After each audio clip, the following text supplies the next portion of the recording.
45 seconds.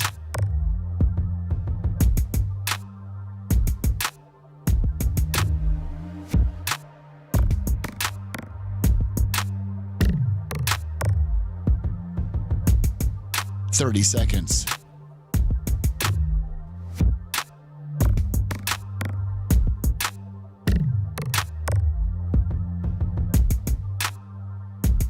The show will start in 15 seconds, and this is your last audible warning.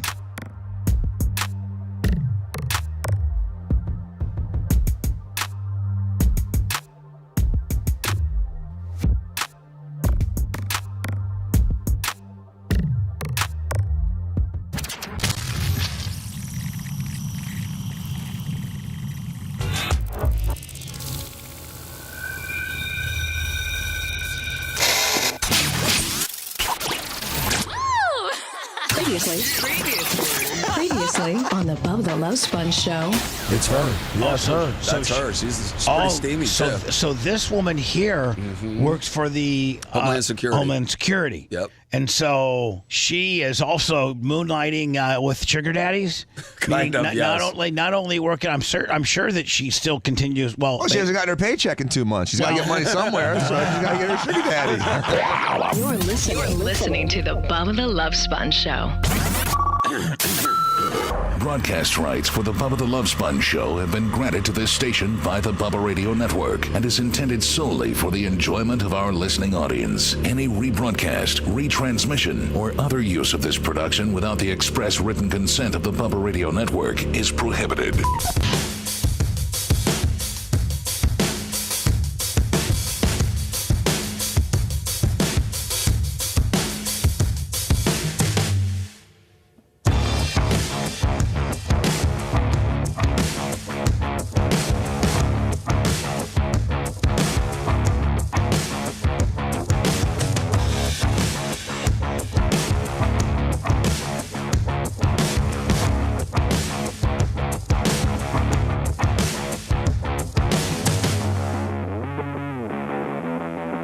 Sorry for the delay.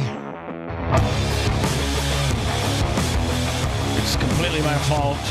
I'm so far behind on me because I come in here and then I gotta go poop and then the kidney stone starts moving and I have to lay down and I'm in excruciating pain and so it's like I heard you banging. I was jumping a few seconds ago. How are you doing radio with that stone in you?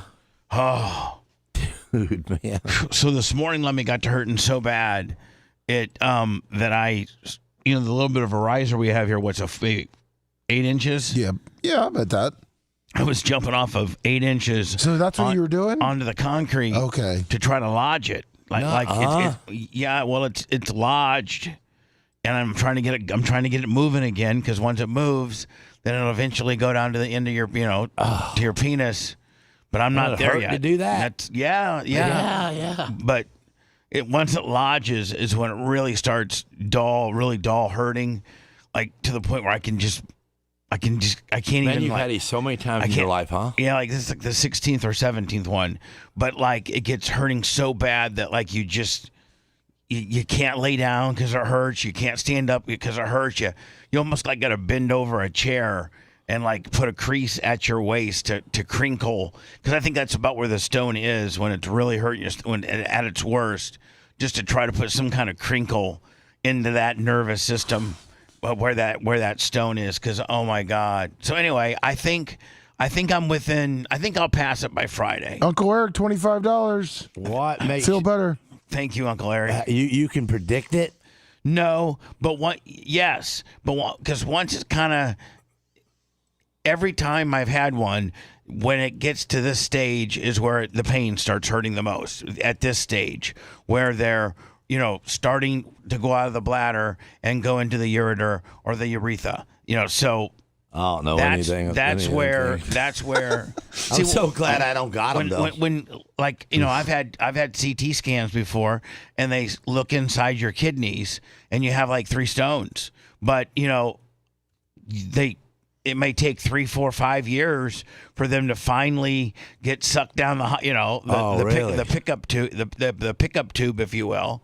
The pickup tube just runs off gravity, And so, you know. can't just get maybe get an operation, get a screen put in that little spot there where nothing can come through it? No, I mean.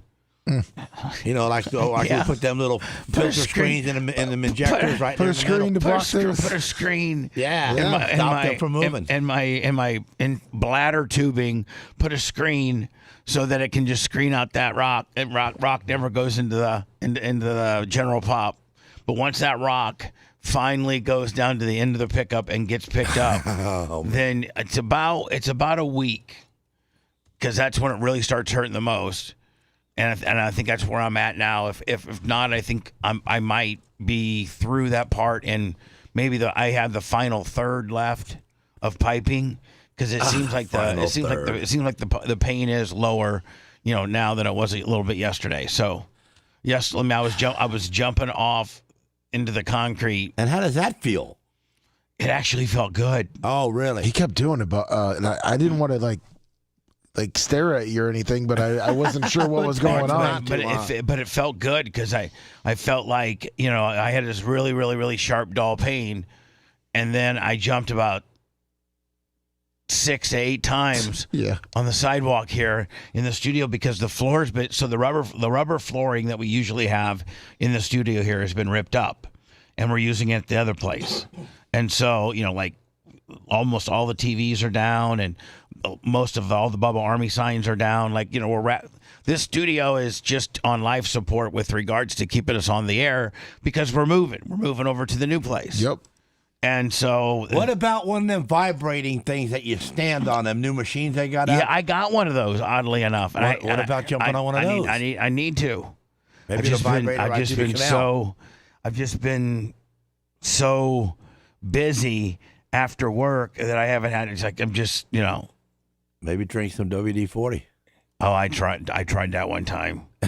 I tasted WD-40, and it's the oil. It puts a didn't it give you the runs? It puts kind of a glaze over your tongue, like that oil. It don't come off. You know how it's kind of oil based anyway, right? So when you spray WD-40 in your mouth, it gives you this oil-like film all over your entire mouth. It stays there for a long time. Yeah, and you just can't rinse it out. Coke. I tried Coke. I tried, water. I tried, orange juice, everything, and I couldn't get that WD-40 coat out of my mouth. So, for all you white trash out there that thinks that WD-40 might be edible, it's not. It's not. No. Lummy, you remember Shannon Elizabeth? Is that her name? Yeah. She was a girl in American American Pie, and I think she was married to somebody. I thought she was married to somebody really popular. Maybe she was. No, she was. Ben Affleck or something like that. No, she was. She was married to another actor too. Yeah. Let me see who it was. No, I guess she was married to a couple of jobbers. Just a couple of jobbers? Yeah, but Is she single now? Looks like anyway. Yes, so she's single now. She told her fans last week, I think the only thing she really did that was real successful was American Pie. Like she was very popular from American Pie. Like that. That might have been her only big hit. That's the only thing that she needed. Oh, they dated. She dated Russell Simmons. Oh, okay. For a little bit. That's right. That's right. So anyway, her big claim to fame was the American Pie deal. She looked good as hell there, like a little slut. Yeah. And so she's just, I guess, I don't know what she's been doing all this time, but she opened up an OnlyFans. Now, I don't know if that OnlyFans, does she show her? She show her jugs? No. She doesn't get naked. Does she show her kitty? Nope. Nothing. Nope. So it's just like, okay, guys, part of my membership, ask me real questions and I'll answer them. Those people over on the free section, they're not going to get the real truth. Yes. They're not going to get the real truth. Man, it's too bad I've given all my deep secrets away for free over the years, because I don't have a lot left. Like all the deep secrets that I had in my life, I pretty much gave to all. How much would you charge for the ones you still got? Oh, I don't know if I really had, Gene, to be honest, I don't know if I really had that many left. Like for it to, I may only have 10 left. Yeah, but just start making them up then for payday. No. Yeah. I don't want to do that. You ain't never made none up, so that'd be kind of cool. Yeah, shut up, Gene.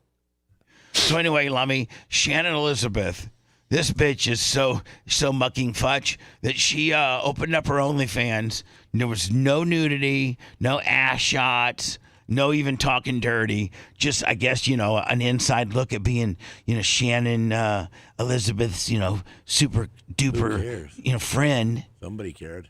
$1 million was her first day. She did $1 million on her first day. Now, now does that got staying power? No where, way. I mean, you can see her nude. She's been in magazines. Oh, she has? Oh, yeah. And then she's going to have to go nude eventually, because if she's giving it away for free one time in her career via magazines, then that's where you got to go with it. So obviously you can look at it off the screen, but I sent you what her what she's done in the past. Okay, so it's like some of her other body of work, if you will. Correct. Okay. Obviously, don't show it, Macho or Bubba. All right, I'm not going to show it here, so don't show this much. Ooh, look at that. That's the same girl? Yeah. Kind of made up. Wow. Looks great. Now, is this her? No, I think that's fake, so I didn't want to click on it. But yeah, those are all the rest of them are real from magazine covers. Look at that kitty. Yeah. Oh, yeah. So it's like, guys are just that horny to talk to. But that's worth $1 million? No, she doesn't even do, that's what she did for free. Yeah, that's what she did back in the day when she was a real popular actress. So, like, if you're going on OnlyFans now, Gene, and she used to kick it out wide for just anybody. Oh, so they were thinking she was gonna. Well, yeah, but if I was a fan of hers, I'd be like, listen, it's not out of the realm of you, doing nude stuff. You've done it before for free. When you were really hot. They ain't hanging the same. You did a couple of shoots. And Playboy, Penthouse, whatever, where you gave away, for your great fans to see you nude. Well, we still want to see you nude, and now we're paying, $6 a month for it. And now of all times, you're not going to give us the nude gimmick? Bitch, you better be giving me some nude stuff after 60 days. I mean, how interesting. I want to chat on that. Want to see those? Talk to them? Yeah. Want to see those banana? Those banana slingers she had? That's right. Yes. She had some nice. She ain't got them no more. Oh yeah, she's got some banana slingers. Oh, I love banana boobs. Yeah, the bananas that's been on the counter for a week. And they do. They got that little slope on them. You know what I'm saying? Yeah, it's perfect. Yeah. They got that when they're hanging off the side of the counter. I know. I used to like when you say like the girls would come in and then they had the short T-shirts, those little crop top things, and they make them bend over at the waist, right? Exactly, and then their boobs would scrape against the countertop. Yeah. Oh, it was so hot. You guys. No, that's what we used to do, man. Remember, love me? I'd be like, okay. Yep. Welcome to the Bubba Show. Where are you going to be? I'm going to be dancing at the Dollhouse tonight. Okay, Dollhouse tonight. 2 shows, 8 and 10. Tell me about your movies you've been in. Well, I've been in, Double Penetration 6 and Metropolis. Okay, great. Anything current? Any current? No, nothing. All right, well, listen, go ahead and just pop your top. There you go. Let me pop your top. Go ahead and do your Bubba impersonation. Pop your top, hang them over, banana hangers. Wow, looking good. Why do you make me a parrot? That's great stuff right there. Why do you make me a parrot? That's why because you sound like one sometimes. You make me a parrot, meow. When you get excited, you get to that tone. Sorry. I don't know about that. Yeah, I think you do. You used to. Yeah, 20 years ago. Yeah. 30 years ago. So I've never thought of it as a parrot though. Ever. And then I go from being topless and letting them hang on the counter to like, you like girls? Yeah, I like girls. Good. Why don't you start making out with that girl that you brought to the? That's right. She's the opening act. I'm sorry, she's not as popular as you are, but why don't you guys do a little make-out session here, so I can get videotape of that, then I can repurpose it back to my fans for $19.99 a month. Bubba Raw. Yeah. Sure, I had a racket going. They're just making it from the strip club. You're making it online before it was popular. My Lord. I wish I had a place that I could put all this without other than OnlyFans. I wish there was a place I could put all that. I wonder if we could put it on Bubba Army HQ. But in order to put it on Bubba Army HQ, it's got to be housed or it's got to be stored somewhere, right? Correct. How about our Stream Guy stuff? Would they do video? No, Stream Guys is more audio, but I mean there is options. One of our guys, he's a good guy, lives over in Tarpon. Yeah, he does that. I mean, he would have to build like a whole infrastructure, and then we'd have to obviously put it behind a paywall, like a Bubba Raw. Oh, yeah. That's really the only way to do it these days. I don't know how much. I mean, we got all that stuff. I just don't know how much. If people want to pay to see that. I mean, I think everybody over the years that were members of Bubba Raw and all the things, like I think for the most part, people that wanted to see that stuff have seen it. I feel like they've seen it. So like and there's really not a lot of new stuff on there. So if you're hardcore Bubba Army and you're with when Bubba Raw was kicking and you're up to speed on all that, then you're pretty much up to speed on all this. You know what I'm saying? Yeah. Like, I don't know. I'd pay him at least a month for watching him pee in a can again. And then download everything so you have it? Yeah. That's great. Gene's the ultimate consumer that shoves it up our ass. Pays $5 and takes it all. I don't know how to take anything. Okay, I'll be lucky to get on the page. Yeah, Sarah's not signing you on to that kind of nonsense. And I can't ask her to sign me on. Hey, can you sign me on to these girls peeing in the can, please? No. Thomas Eugene Lasker, Jr., Senior, and all the above. You should have seen her. She got so hot at me. She come across the yard, bro, coming at me. And I'm going... Marching?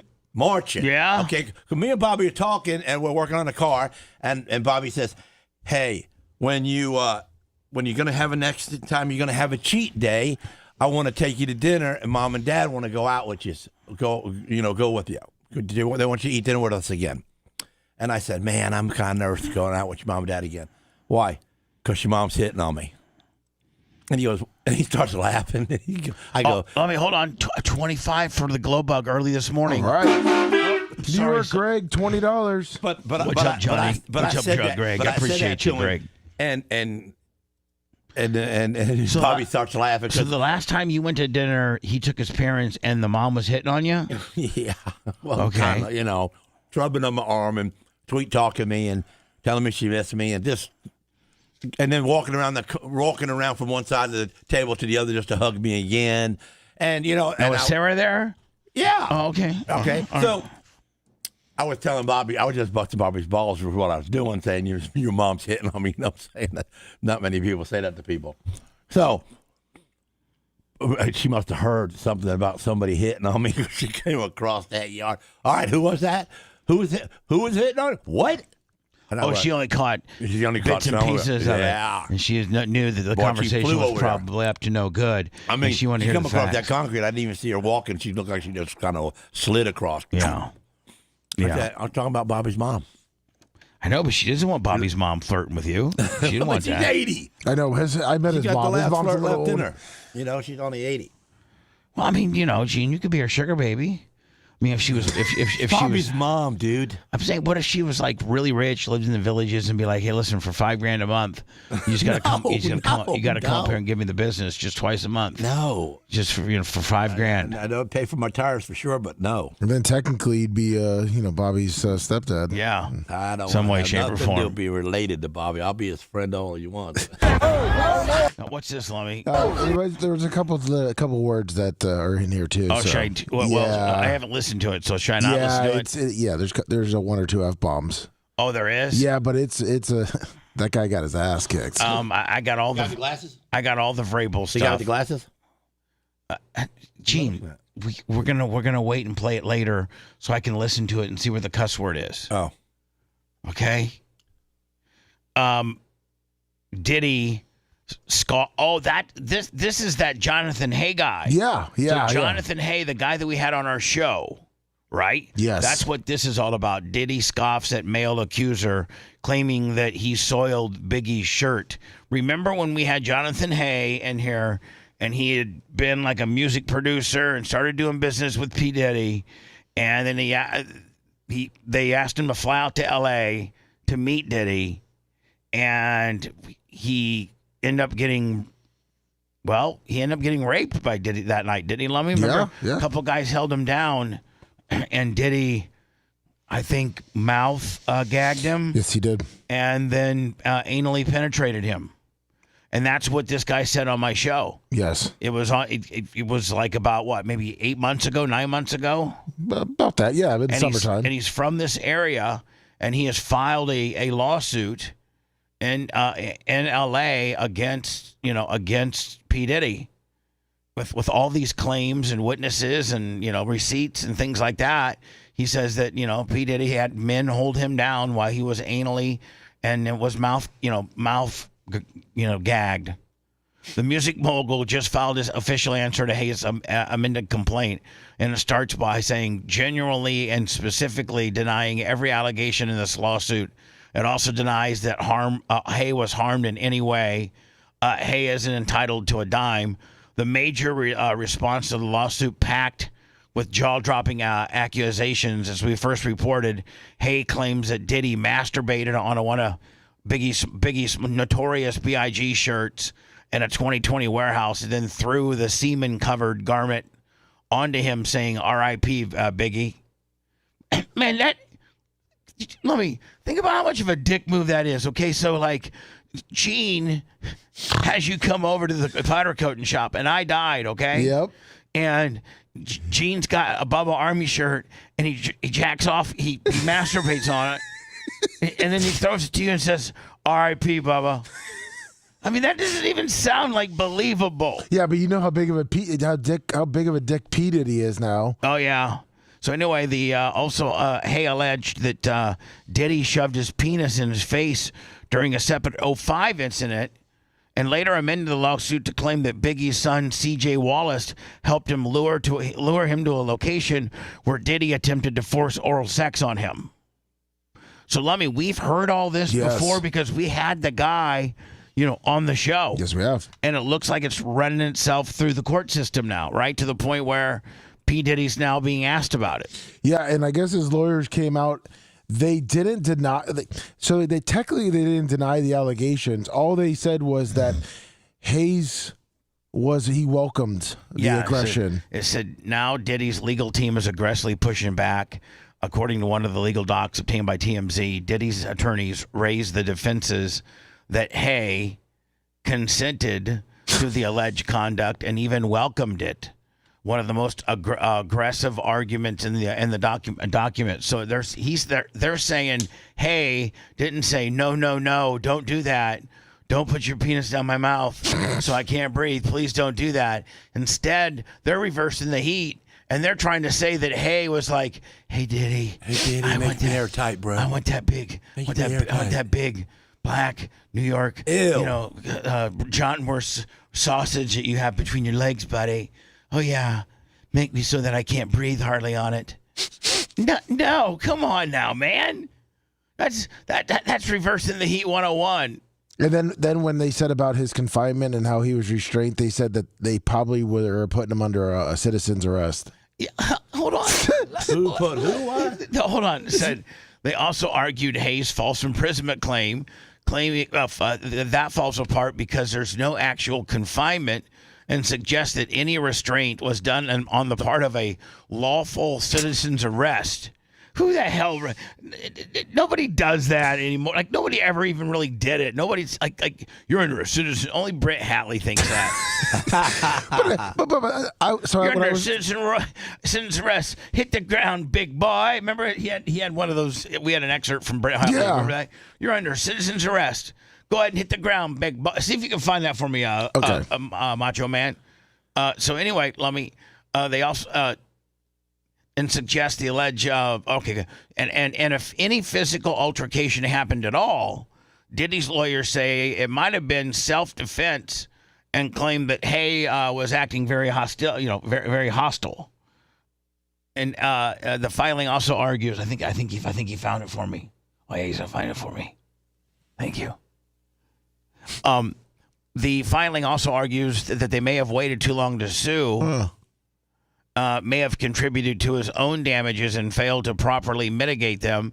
In other words, Diddy's not just denying the allegations. Oh, he's going to put. Oh, okay, I got it. Thank you so much, Macho Man. Right here, let me. Okay. Of course, he's got a block right there. Of course it does. Just like, okay, Jesus. Oh, of course I don't have him bottled up.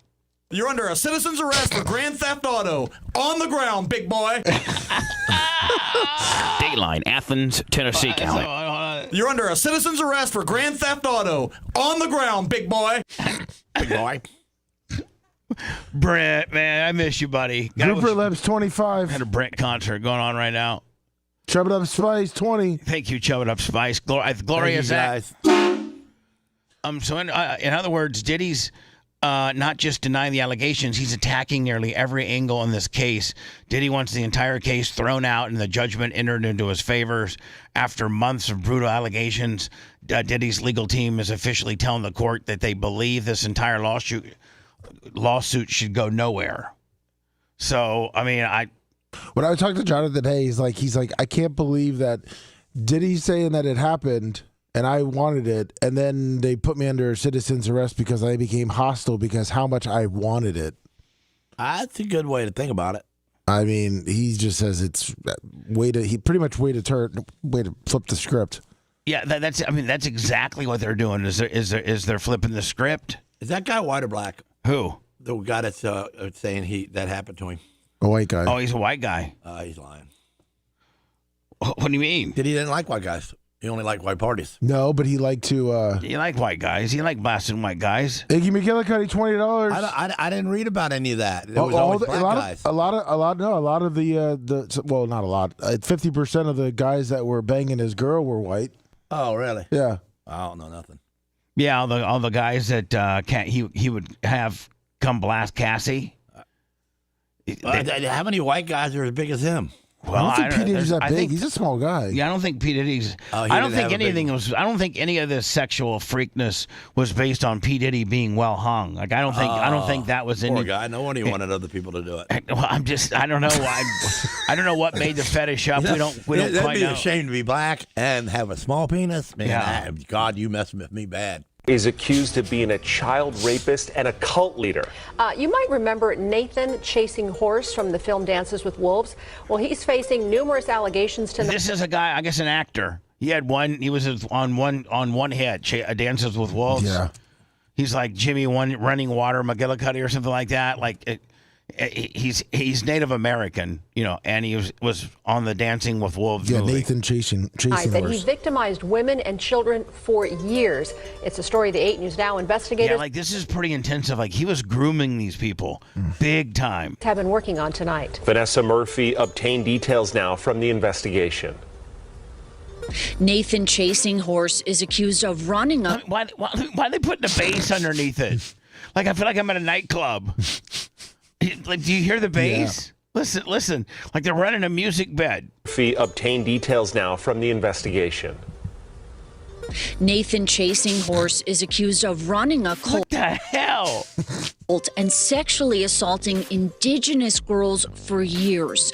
Sources say in some cases all I can do, Lemmy, is just vibe out to that Boys with the Bass 808. He's believed to have recorded himself committing these crimes, and one alleged victim is as young as 14 years old. Now, police say he lives here in this north. I can hear this music, man. Maybe Vegas got it figured out, when they play a story like this. Maybe that's kind of like some cutting edge stuff. You know what I'm saying? In Vegas, that knows people's attention spans are 0.105. And they have to have something there to hook you because most people can't sit through a 2 minute and 25 seconds piece, right? Yep. I mean, we get squirreled as a nation or as a we get squirreled. We do. We get so squirreled, and then then we're on to the next thing. Las Vegas home with several wives, and he could have as many as 6. We've learned he's also accused of targeting girls in need, telling them spirits wanted. He's got 6 wives? 6 wives. Man. Them to have sex with him and promising them they'd be part of, quote, the circle.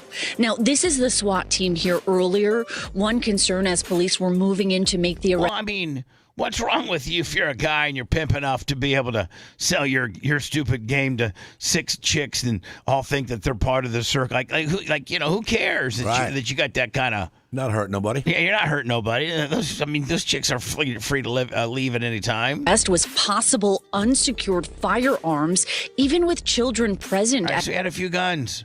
at times. And sources say investigators believed Nathan Chasing Horse. I mean, that means a hell of a. He's just running a tight pimp hand. Sure is. He had a tight pimp hand.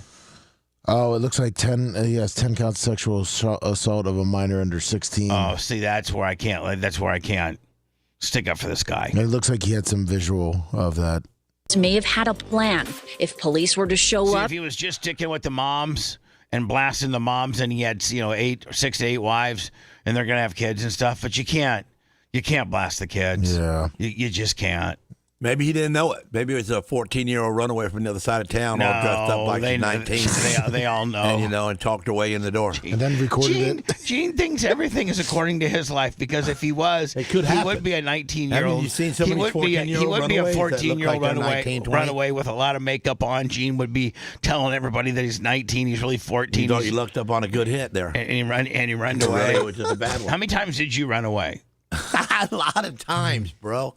I never stayed nowhere because nobody would let me make money. What was the longest? Because Jerry Rod. Oh yeah, well the longest was the last one that I never went back. I know, but what was the longest one that you went back on? Probably a month.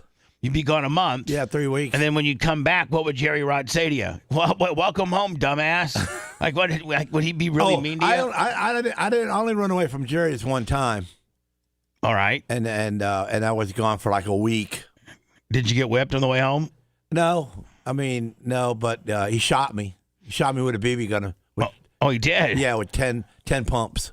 Ooh. About 30 feet away. What did you say, boy? Don't be like what? No, he wanted to make me do the dishes. Right. And I don't do dishes. And I wasn't doing the dishes. He used to, he used to be mean to me, but without hitting me by making me do the dishes and cleaning the floor and stuff like that. So I stood up there to do the dishes. I said, okay, I'll do the dishes. So I took the first plate, dropped it, broke it in the sink. You break another damn thing, I'll shoot you. I broke the next cup. So, when you wear your jeans and you got that little spot on there where your wallet goes? Yeah.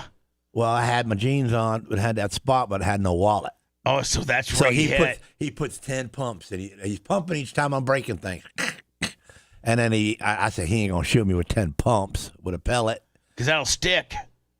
He went in me about an inch. Yeah. Right in my butt. I still got a little spot there. You can see it looks like a freckle now. But Did you have somebody dig it out? Yeah, he had to dig it out. He dug it out with a Coke bottle. All right, so he shot He boiled a Coke bottle real hot, then stuck it over the hole. Man, that's straight white trash. And then as it cooled, it sucked it out. Man, pulled the BB right out my butt. I'm going to shoot my foster kid in the butt with 10 pumps at 30 points. So his claim to fame was, and then I'm going to dig it out of his ass. I thought you had your wallet there, bro. I would have never shot you with 10 pumps. Yeah. 10 feet away, 30 feet away. I guarantee you never broke no more glasses, did you? I didn't do no dishes either, man. I was a pretty tough kid. Yeah. So, like that you only ran away once. Yeah. I mean, we're so soft. None of us ever ran away. Like, I mean, I ran away for like 2 hours. Yeah, me too. Then I get a whooping on the way home. Hold on, my runaways were even like I would proclaim that I'm running away, but I really wouldn't run away. Well, I didn't mind doing the work that I had to do around the shop, cleaning stuff up and working on cars and doing that. But he made me dig a garbage hole, man. And the garbage hole was like 8 foot wide, 10 foot long, and had to be like 6 foot deep.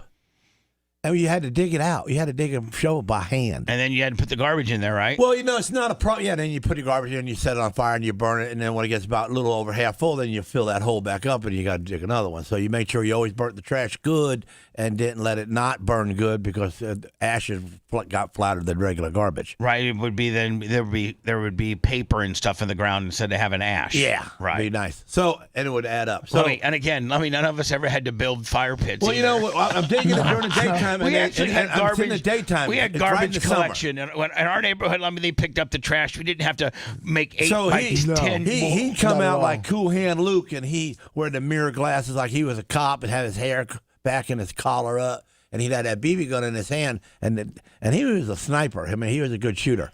Jerry Rod, and he'd go, "I see a rabbit down there, boy. Ain't you a rabbit?" And I said, "No, sir, I ain't no rabbit. You look like a rabbit. Why don't you get rabbit?" And that's so you run, and you get out of there so you can shoot you while you're on the move.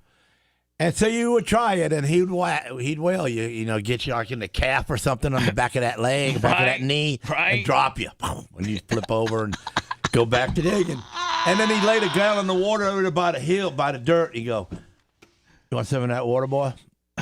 Sir. Yeah. Sir, can I get some of that water, sir? No. And then you go to reach for the water, and he'd shoot the water about halfway down and watch it dribble out into the sand. Oh, what a dick, this Jerry Rod dude! My God, let me. Boss, can I get some water, boss? I really need some water, boss. You can attempt it. Yes, sir. Now, and I'd go to attempt it, he'd shoot it again. Did you ever get water?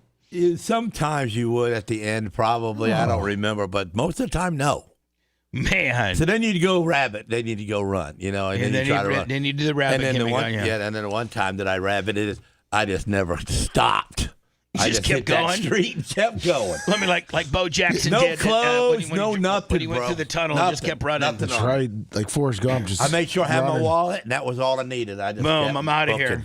I'm out of here, Jerry Rod. You son of a bitch. He shot me too many times. Did Jerry still with us, or is he? No, gone? He's dead. He died. I visit him from time to time. He's buried in Lutz. Oh, you go say hi to him? Yeah. Oh, he died. I took a radius rod. Front radius rod is about a 23-inch one. Yeah. And I drove it through the ground like I was putting a stake through his heart, like he was, a vampire. Where he's buried, I said, "Here, Rod," and I stuck the radius rod in, and I pounded it with a sledgehammer into the ground. And I saw, it's like I gave him a racing part to hang with him. So you drilled a racing part down into the ground over his casket. Yeah, hoping it hit him.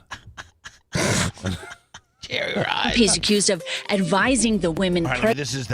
This is the Johnny running horse, water, garage door Willie. Yeah. I don't know what his name is. What is it? Running water, crazy horse. Yeah. Jimmy Crazy Horse. I don't know. He was on Dancing with the Wolves. He had 8 and 6 wives. Nathan Chasing Horse. Chasing Horse, and then he would be blasting the kids. That's where we have to draw the line. It was kind of pimp for a while. But when you got the kids involved, then we're out, of course. Isn't to take suicide pills and be ready for a shootout. Now, police also saying... Hold on, man. You got your bitches so well trained that if the cops... They're going to shoot for you. They know that if the cops come to try to get you, Big Papa, help you we're out. going to take suicide pills and we're going to get in a shootout with the cops. Man, that's a cult. Yeah, that's a hell of a pimp hand. Nathan Chasing Horse exploited his influence, acting as if he's a spiritual leader in the Native American community to lure vulnerable indigenous girls. Yeah, they're all Indians? Yeah, they're all indigenous. They're all that. Yeah, they're all Indians. Yes. So he would lure all these Indian girls into they thinking that he's like the Messiah or like he's a spokesperson to God or something. He was running that whole gimmick. Even taking them across state lines. They say he targeted girls from single parent homes without a father figure, groomed them and abused them sexually and physically repeatedly. Nathan Chasing Horse also accused they still got the bass on this story. I love the bass. Listen, they'll do it at least 2 more times. Listen. Of sex trafficking victims. Police say he also gave victims emergency contraceptive pills after having sex with them to prevent pregnancies. Investigators believe there are more victims. Shut up, and everything was great, right? What now? If he's grooming them, they're saying he sexually molested them, did all there that, gets a point where like he beat them. Yeah, but here's the deal. There comes a point where you cannot legally consent to that. So, like, even if you're 16 and you want that, listen, I want to be a slut, and I want this guy to I want him to do everything he's doing to me. I want all of it. Right. You legally. Legally it's wrong. A consent coming from a 16-year-old is not legal. So she doesn't have the legal she can't make her own consent until she's 18. But they're kind of like reporting it like he tied them up and beat them, and they was against their own will. That ain't true. I don't know. Out there and co-conspirators. This is an investigation with ties to Nevada and other states as Nathan Chasing Horse traveled around the country for ceremonies and even Canada. Now, as far as the Chasing Horse would roll in with some hoes, Lummy. Sure was. When he would roll in, he'd roll in like, being able to gift some sluts. I like to bring well, hot Indian woman from tribe as an olive branch for you having this meeting. So he was a true spiritual chief. Yeah, he was. He's a real one. He was a pimp. Police presence here. Investigators are searching for any documentation Can you hear the bass? Nathan Chasing Horse may have had about these alleged crimes. Yeah. Reporting in North Las Vegas, Got a weird Vanessa upper Murphy. lip, don't you? See how only one side works? Yeah, that's like a cerebral palsy gimmick, but it's not. But it wasn't. I thought that too. Is there? I saw the Vrabel stuff. Yes, and I was thinking. I mean, is this real? A lot of reports are coming out saying that indeed, as it's gotten so bad for Dianna Russini. You know, she lost her job. I don't know if she's going to be able to keep on to her husband or not. But she's scrambling. She had to, resign from the Athletic and all this kind of nonsense. And they made her to be the scapegoat. You know, the Patriots and the NFL have stood behind Vrabel, and the NFL even stating this isn't this is nothing. He didn't break a rule that we have within the NFL. And I don't know necessarily, that he broke a rule that necessarily the New England Patriots have. No. But they're thinking that he may resign.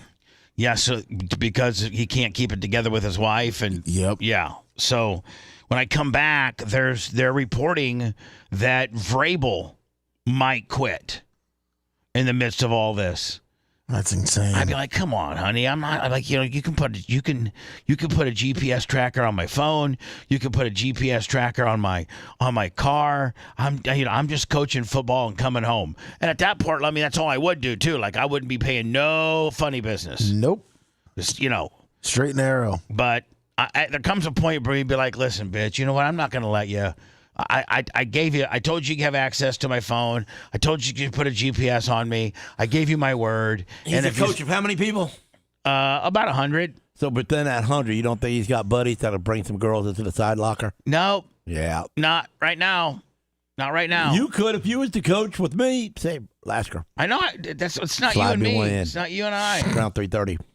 Okay. It's not you and I. Yeah, you got to wait a couple weeks. But he might have some eyes. We'll get into that now. We'll start trying to break this down, whether it's the way Lasker looks at it or the way we look at it next. In the Love Sponge monarchy, thou shalt not challenge King Bubba's authority ever. Say it. He's not on drugs. He's just weird. The Bubba the Love Sponge show returns after these words.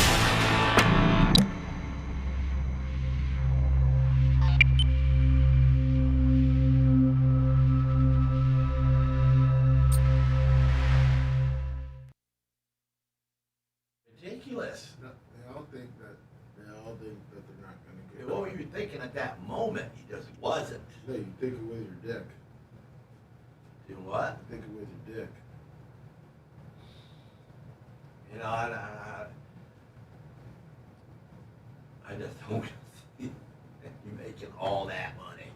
Just made the Super Bowl. Got the Patriots going. Your dream job. It's the beginning of the best life. The dream job. It's the beginning of the best life. So much more to give. So much more TV to be on. So much more, all the antics that the TV gives you by letting you go to games and, and charities and stuff like that. And damn, bro. Yeah, you're going to throw it away for a second. Hey, let me check our song cast to make sure we're in good standing. Yeah, did they say, is it something or? Well, I don't know. I put to withdraw the money that was in there, but it never gave me an April 20, like it's usually the 20th through the 24th. Yeah. They didn't give me an April number. Okay. Yeah. Don't worry about it now. No, I know, but I tell you back there anyhow. So I'm just making a note. Okay. Oh shit, Can you eat that today? Oh yeah. Yeah. Okay, good. Thank you. God, today feels like Friday, doesn't it? What's that? Feels like Friday. Not to me, it don't. To me, it does. Fucking world. Time's going too quick for me, Bubba. I feel like I'm in fucking fast forward in my life, and I don't want to be fast forward. I want it to slow the fuck down. I know, but sometimes you gotta fucking speed it up in order to. But when I was 30, time was slow. Everything was slow. Right. And now it's like, fuck, man. week 30 goes by. I feel I just paid everybody yesterday. Yeah.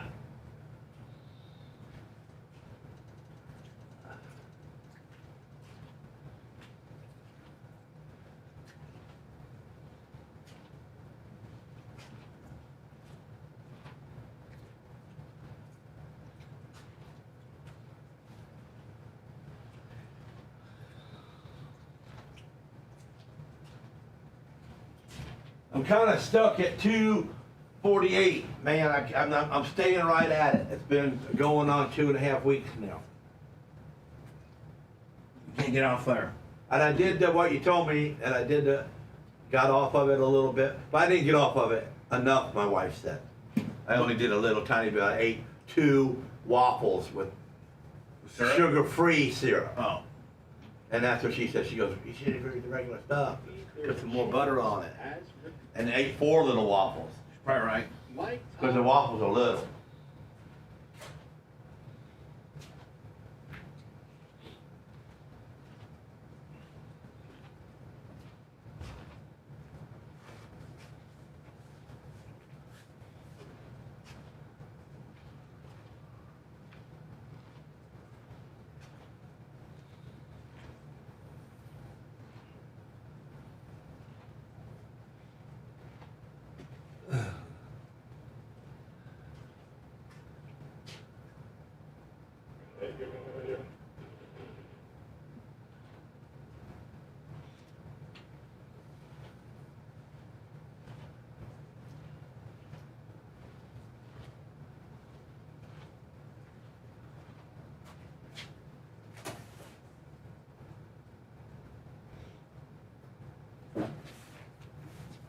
How'd your birthday party turn out? Good? Yeah, where were you? I didn't feel that good. I busted my ass all day moving everything in that shit and stuff. Wait a minute. And then I read. I thought you were gonna have me in a trick bag. Because it said, "Do not bring me a present." Right. No matter what you. But then on the invite it says, "Oh, send all gifts, buy all gifts at Walmart or here." No, that was just the And that freaked me out. That was the. I'm a motherfucker who's That gonna was walk the in sponsor there, of one of the, his best friends. That's the and not buy sponsor him of the. nothing. That's the sponsor of the app. They run ads in the app. It wasn't. It wasn't it part said of our, absolutely don't do it. It wasn't part of our. So my wife's going, let's it wasn't do that. part of the invite. Well, we gotta get him a card to him. I said, he don't want to. You saw advertising that those and that's what that is. Actual app. The actual. So and then I seen that, she goes, well, let me call right now. And I go, no, because the time will be on it. I didn't buy mine for the whole.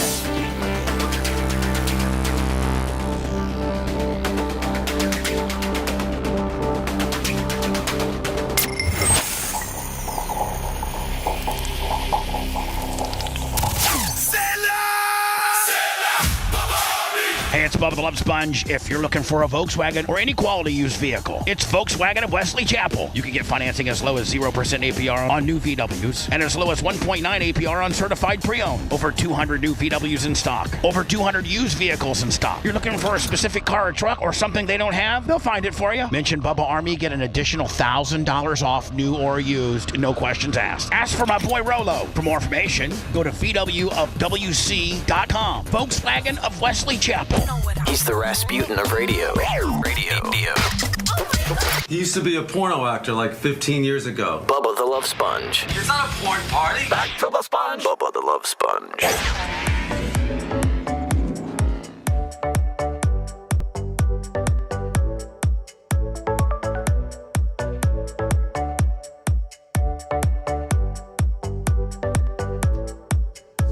Wednesday, that's Gene Lasker Day.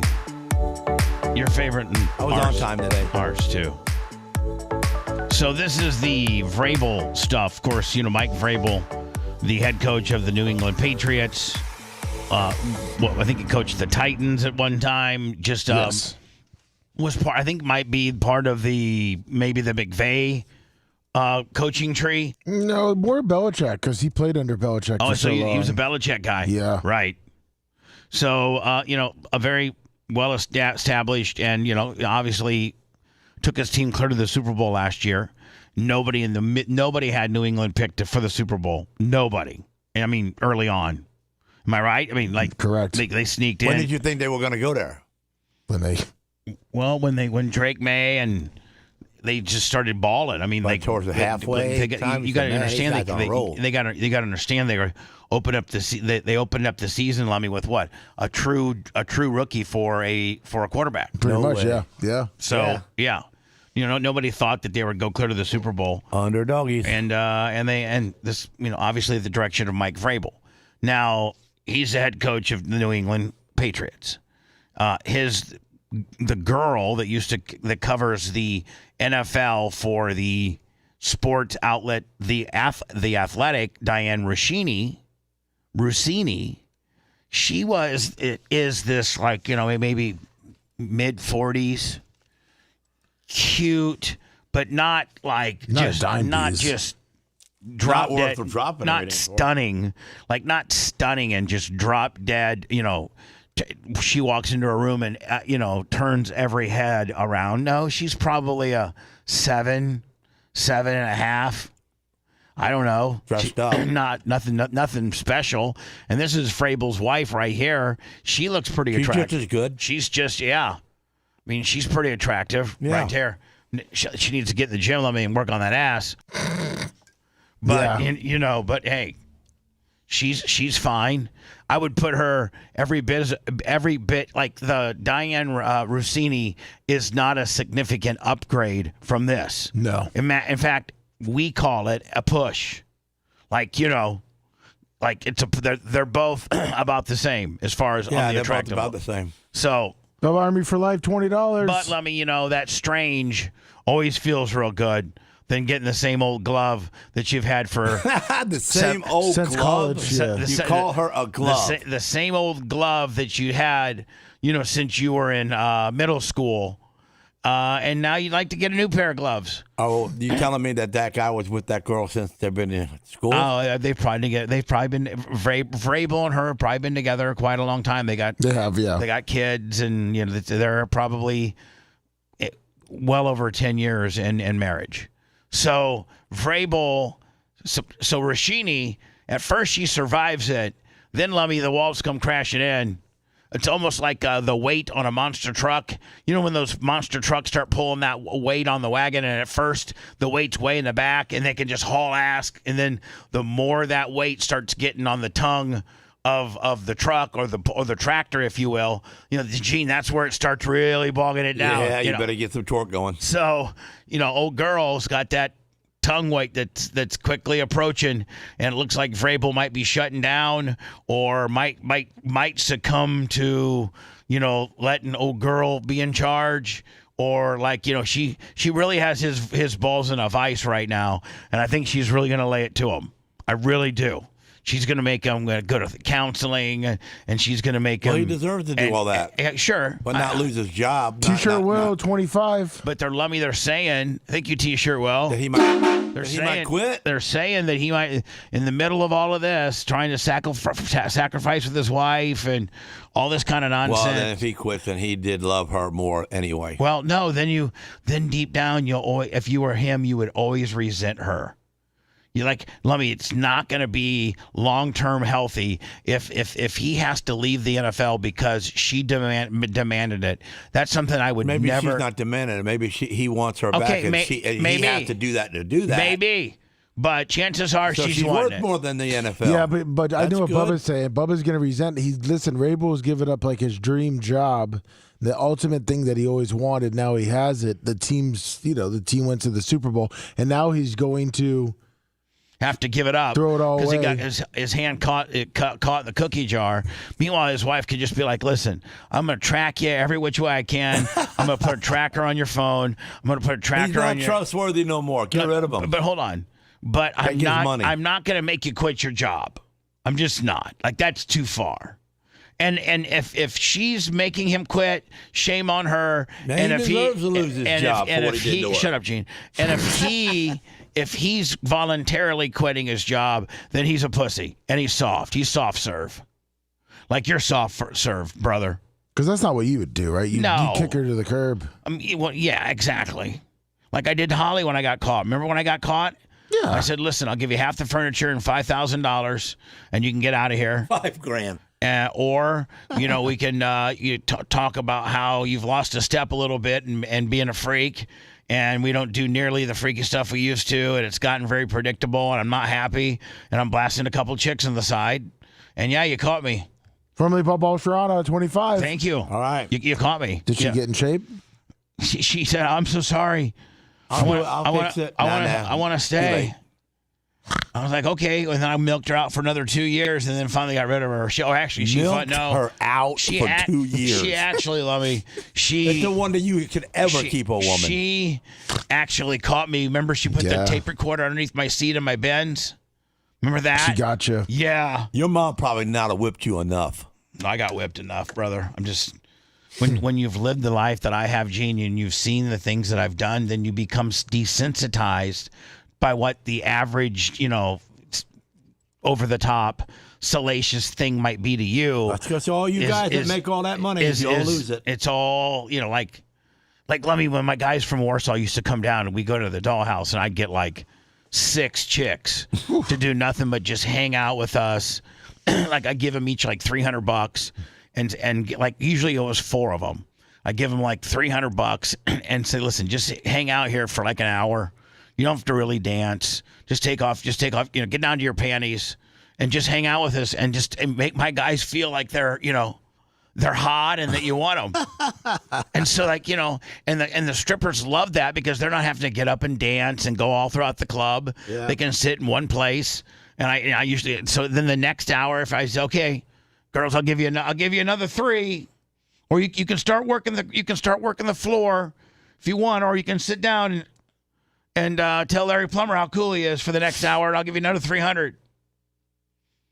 So they're going to sit there and drink bottle service. And I was getting free drinks. So Gianna got free drinks, from because my buddy owned the club. So I got free bottles. I got free, anything we want, and I'm feeding them, $300 an hour.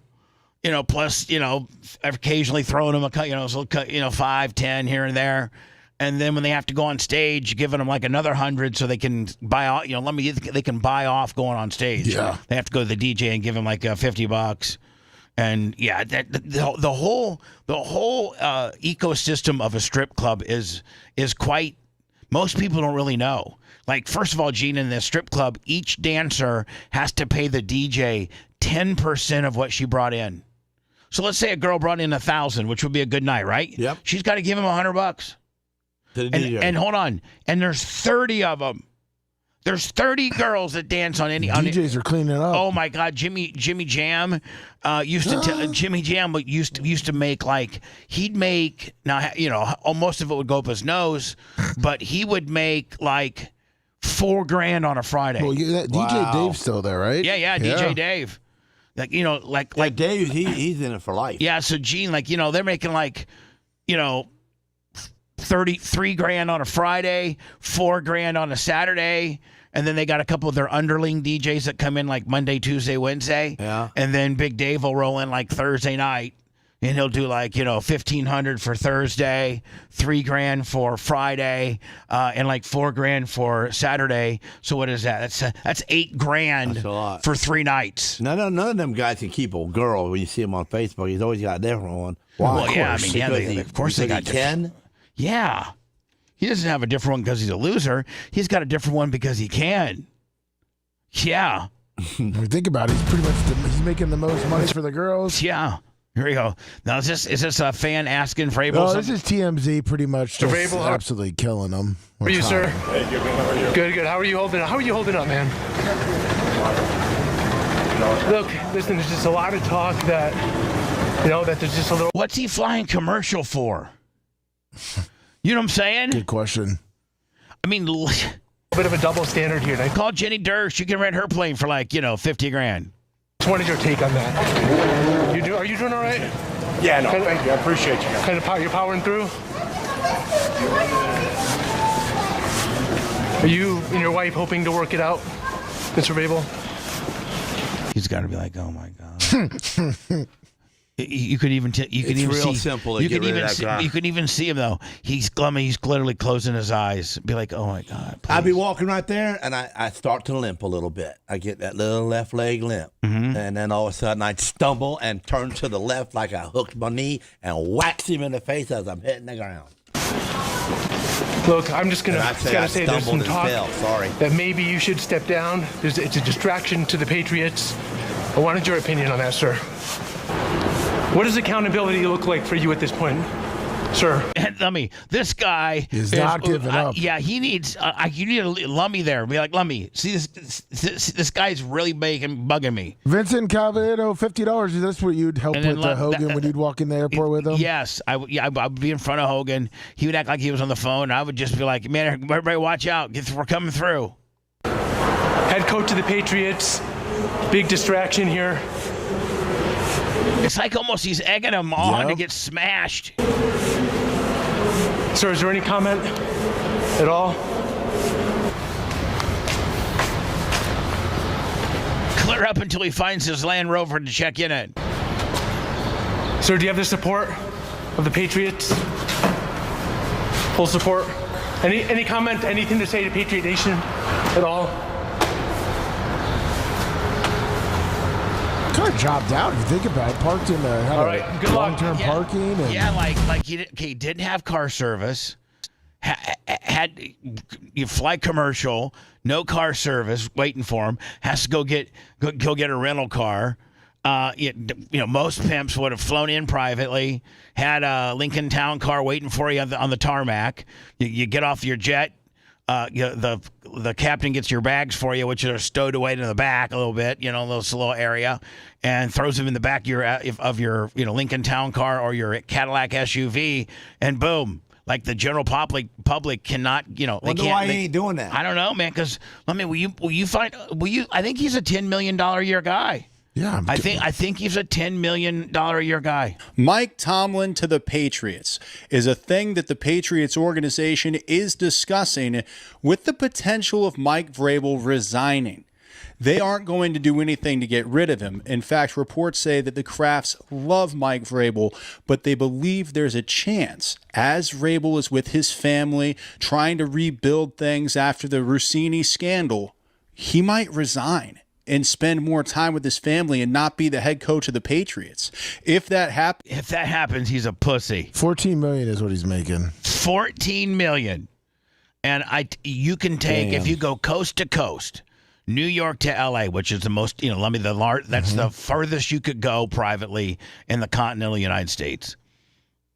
Like, I think you could maybe get like a G550 probably from New York to LA and back, or, so I think you could probably get, that would probably cost $80 to $100, probably $80,000 all in. $80,000 is. I ain't paying $80,000 if I can just go coach. I am. 265. Mike Tomlin's getting out of that NBC contract for Football Night in America and coaching the New England Patriots. It would be a really interesting decision and the smartest one available if... that guy's on crack.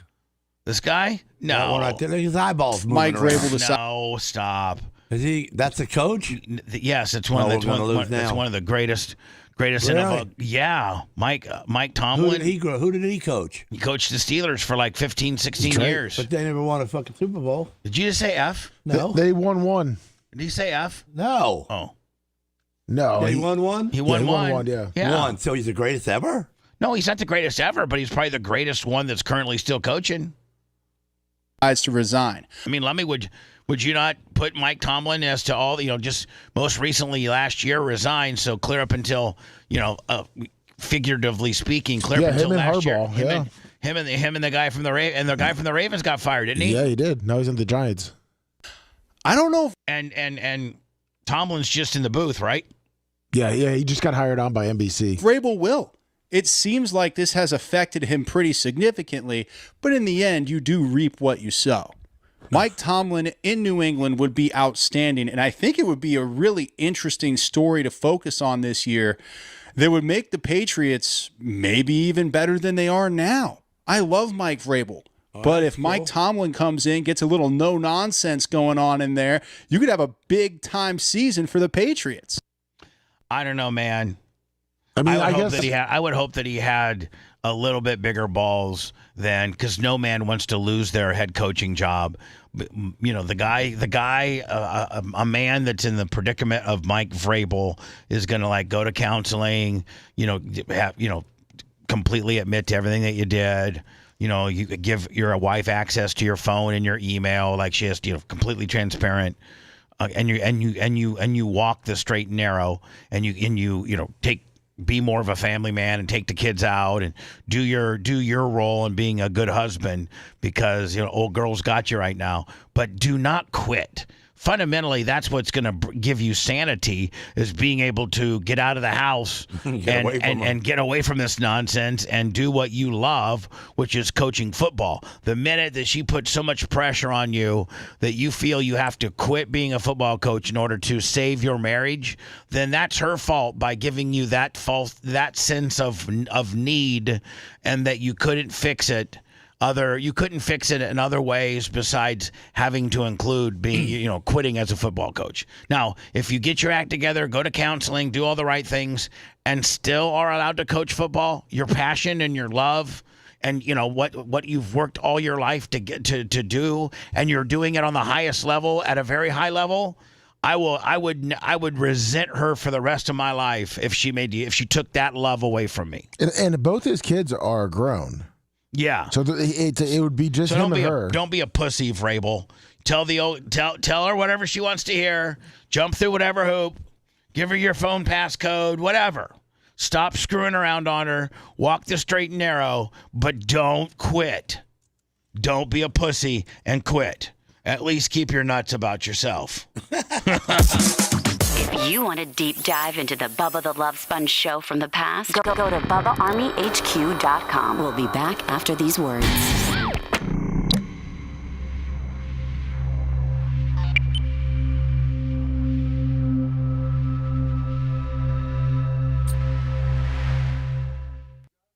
All right, perfect.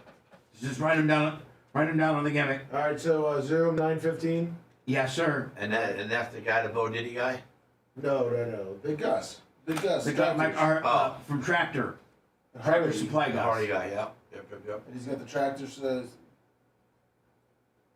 in Mary Esther, sorry. Florida, the Panhandle, the Great Panhandle. Yep. Greatest God's country. Man, are we on a water strike or something? We're not allowed to spray water or something? Correct, yeah, one day, no one listens. If I wanted to, I could fucking just get everyone in trouble. Yeah. It's only supposed to be one day a week, certain times,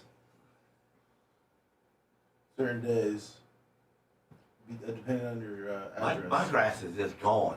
Like hardly there. Yeah. My grass in my backyard's great, but that's because I'm close to the lake, So it's supposed to rain this week. It stays good. And the trees are so tall, keeps a lot of the sun off of that backyard.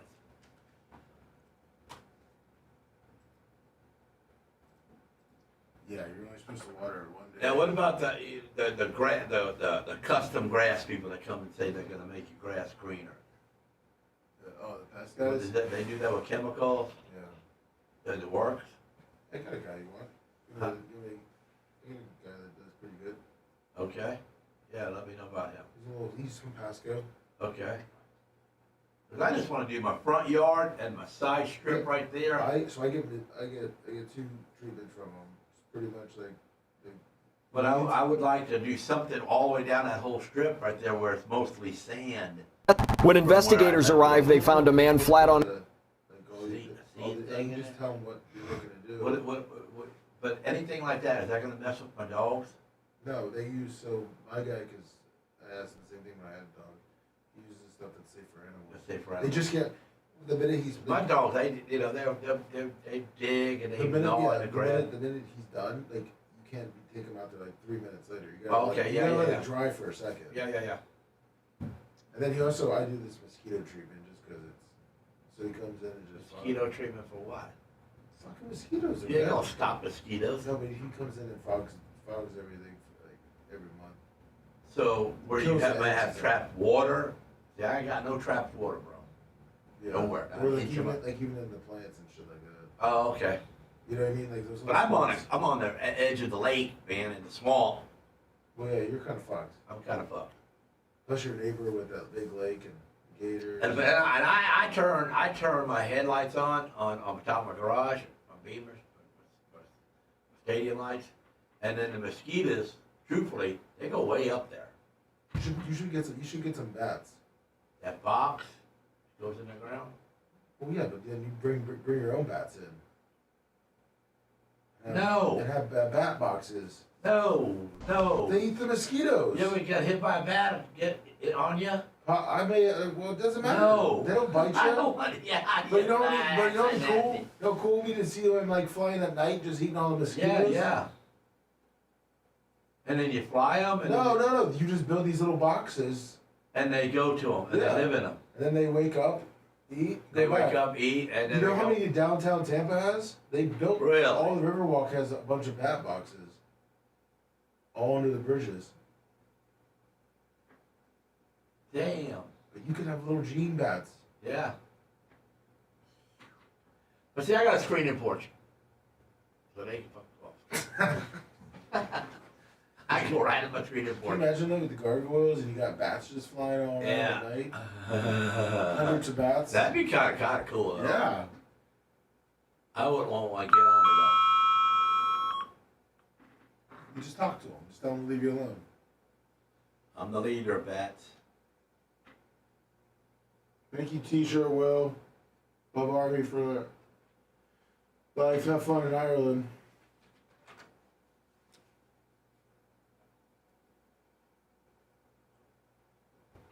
Average Joe says you're too rich to have shit grass.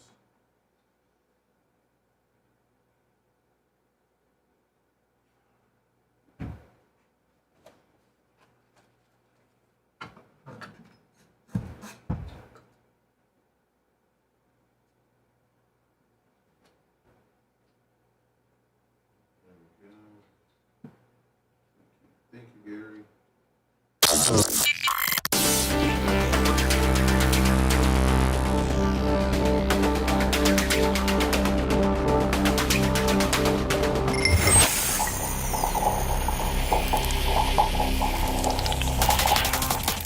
The Bubba the Love Sponge Show. Listener supported via PayPal, Venmo, and Cash App. All at the Bubba Army. Now returns. Bubba Army merch, Bubba Army store, BubbaArmyShop.com. Lots of good stuff. I'm also finding some of my old stuff and putting up there as well. Yes, you are. My Dale Jr. Nabisco jacket. Gene, what do you think one of my race suits would sell for? Like one of my actual, grand? One of my fire suits. Yeah. 1,000? I'd start right there. Yeah, probably. Seems almost a little light. Yeah. Well, the suit ain't light. Well, I know it's made of tons of material. Maybe 1,500. Maybe 1,500. I don't know. All right. Yeah, 1,500. That'd be cool. I don't know. I'm just trying to help the people get it. Can you find me? Is there audio of this? Shannon Sharp calls out Oprah and Tyler Perry for sabotaging his career. People automatically assume that he had something to do with had to have done something because you hear about how everybody would say, you get his role in Hollywood, you have to do something. Much like Hogan alluded to. Remember Hogan alluded to that he, in order for him to move up the movie ranks, he was going to have to do gay stuff with men. What? Hogan. We made it into a short, didn't we, Lummy? Yes, we did. And it did really well. Maybe you can find the short for me. Yep. Is that Hogan movie thing on TV now? No, it's on Netflix. On Netflix? Yeah. I watched a little bit last night. It sucked. Yeah, stupid. It's a big fluff piece, is all it is. Let me know when you send. It's gonna take me a second. Okay. Just let me know when you send. Right. Yeah, it's just a big fluff piece. Yeah. Is all it is. Whoever wrote it was stupid. People. So I didn't know it was going to go viral.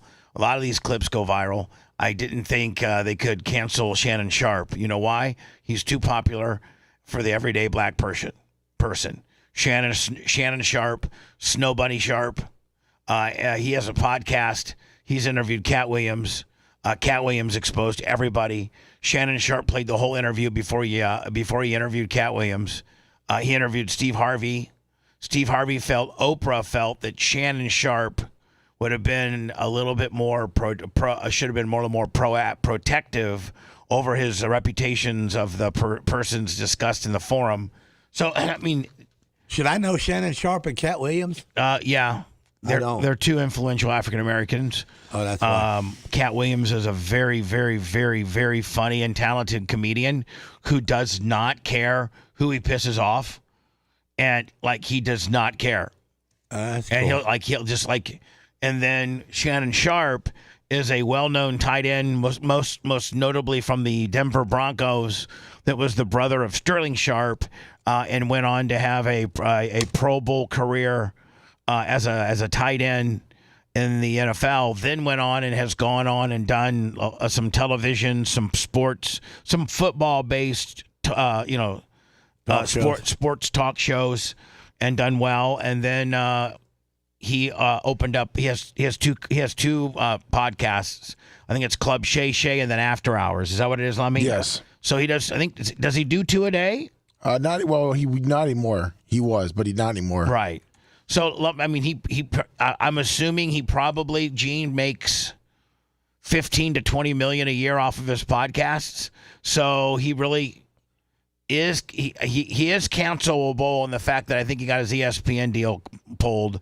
I mean, he did get fired from some of the legacy media, but as far as people fundamentally having to be, have the ability to take away Club Shay Shay and the audience that him and his 2 podcasts do, that makes it somewhat. Listen, maybe clients won't advertise, on your channel, but you're still going to get the pre-rolls, and you're still going to be able to monetize that thing quite nicely. So I think that he probably lost some corporate sponsorship. I think who fired First Take or EST? I forget. First Take. Yeah, he got fired from that. Did you find the? I found it. I'm trying to find the brand new one we did with the AI, but I found you the one we did before with the audio. I just was trying to find the brand new one. What's this one? That's the one you're talking about, the acting career. Yeah, so Gene, listen, Hogan even talked about, if you're going to be an actor in Hollywood, and let's say you're kind of like a big dude, and maybe you have the ability to maybe be the next action star, or be the next Arnold, or the next Bruce Willis, or the next Sly Stallone, or the next The Rock, or something like that. And Hogan laid out, and so Hogan did a couple movies and made these movie companies, they'd have a budget of $2.5 million, and the Mr. Nanny did $10 million. So, that's an $8 million, windfall. When a lot of times they're just lucky to, they've put so much money into various movies that they just want to get their money back. A lot of movies don't. A lot of movies fall short of even making their money back. But Mr. Nanny cost again $2.5 million, and it took in I think Mr. Nanny profited between $5 and $8 million. So these studio heads were like, hey man, we can do these cheap films with Hogan and turn $8 to $10 million profits. So he was invited to go to one of these big movie Gene. There's only 4 or 5 of these guys in all of Hollywood. The head of the studios, and so. One of the head of the studios invited Terry out to a movie premiere. I sent you the new one just so we can show. Oh, is this a better one? Well, yeah, it just has the new AI stuff. Should I get rid of it? Yeah. Get rid of the old one? Yes. All right. So, this is the one that David Miller did for us? Yes, yeah. All right, let me see here. And remember, it's the old Bubba face. Let me see here. It still comes up that way. There was a huge player out in Hollywood. Is that the new one or the old one? No, it's the old one still. Is the link not? Is it not clicking to you? Now it's clicking. Now it is. Okay, stop. You just fired it 3 times. Well, there was a huge player out in Hollywood. They've got all these. So hold on. So this pretty much explains it, Gene. If you want to be popular in Hollywood, you may have to do some gay stuff. And that's just Stallone didn't have to. Well, you don't know. Nobody really knows who had to do what, because if you did have to do it, you wouldn't tell anybody. Oh, and you might not have been played? Right.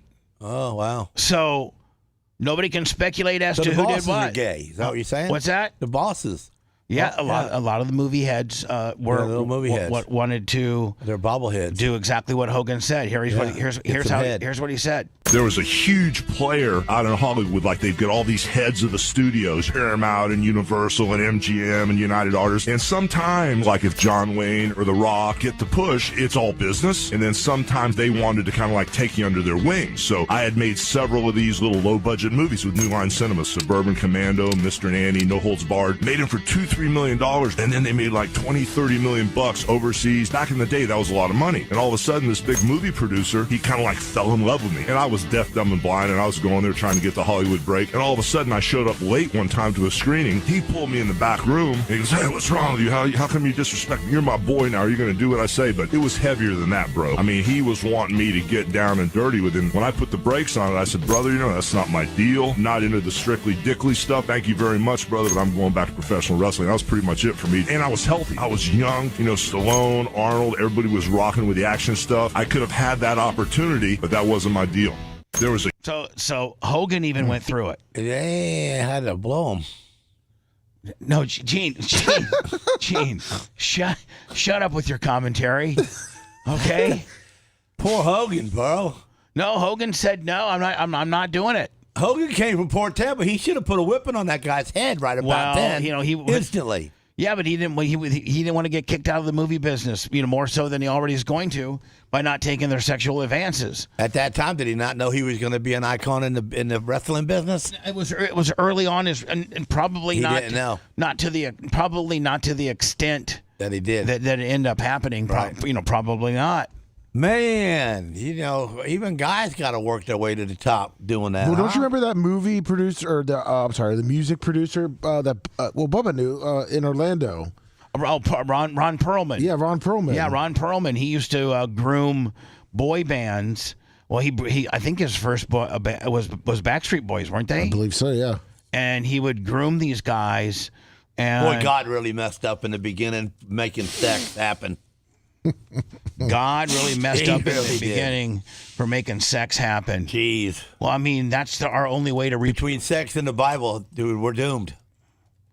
Well, but Gene, sex is really only supposed to be to procreate. Like that's the only. Like realistically, I don't think. I think if you're a Christian, or I think that you're not supposed to enjoy sex. It's just to reproduce, isn't it? Correct.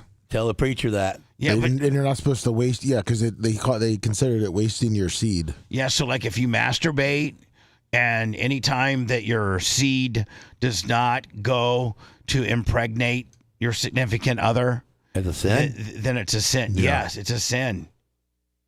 So if you don't, they didn't put that in the commandments. Yeah, it's in there. Yeah, it's in there. No, it's not in the commandments. If you don't seed your wife, you're going to hell. Yeah, I mean, it's not in the 10 Commandments. No, but it's in the Bible. It's in the Bible. Don't waste your seed. Don't waste your seed. And I'm going right to prison.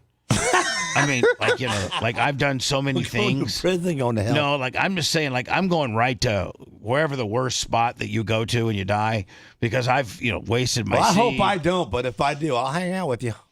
I don't, but I think they're going to put me like I'm going to go to the bad place, but then they're going to put me like in a solitary confinement of the bad place. You know what I'm saying? Yeah. Like I think. Because you're the Pied Piper and you'll lead us out of there. Because I've done a lot of really, I've done a lot of really questionable and shady things. Think about most bad people. I mean, they just got a few shady things. Man, I got all kinds of, don't Google me. Well, we should be able to shade ourselves right out of hell.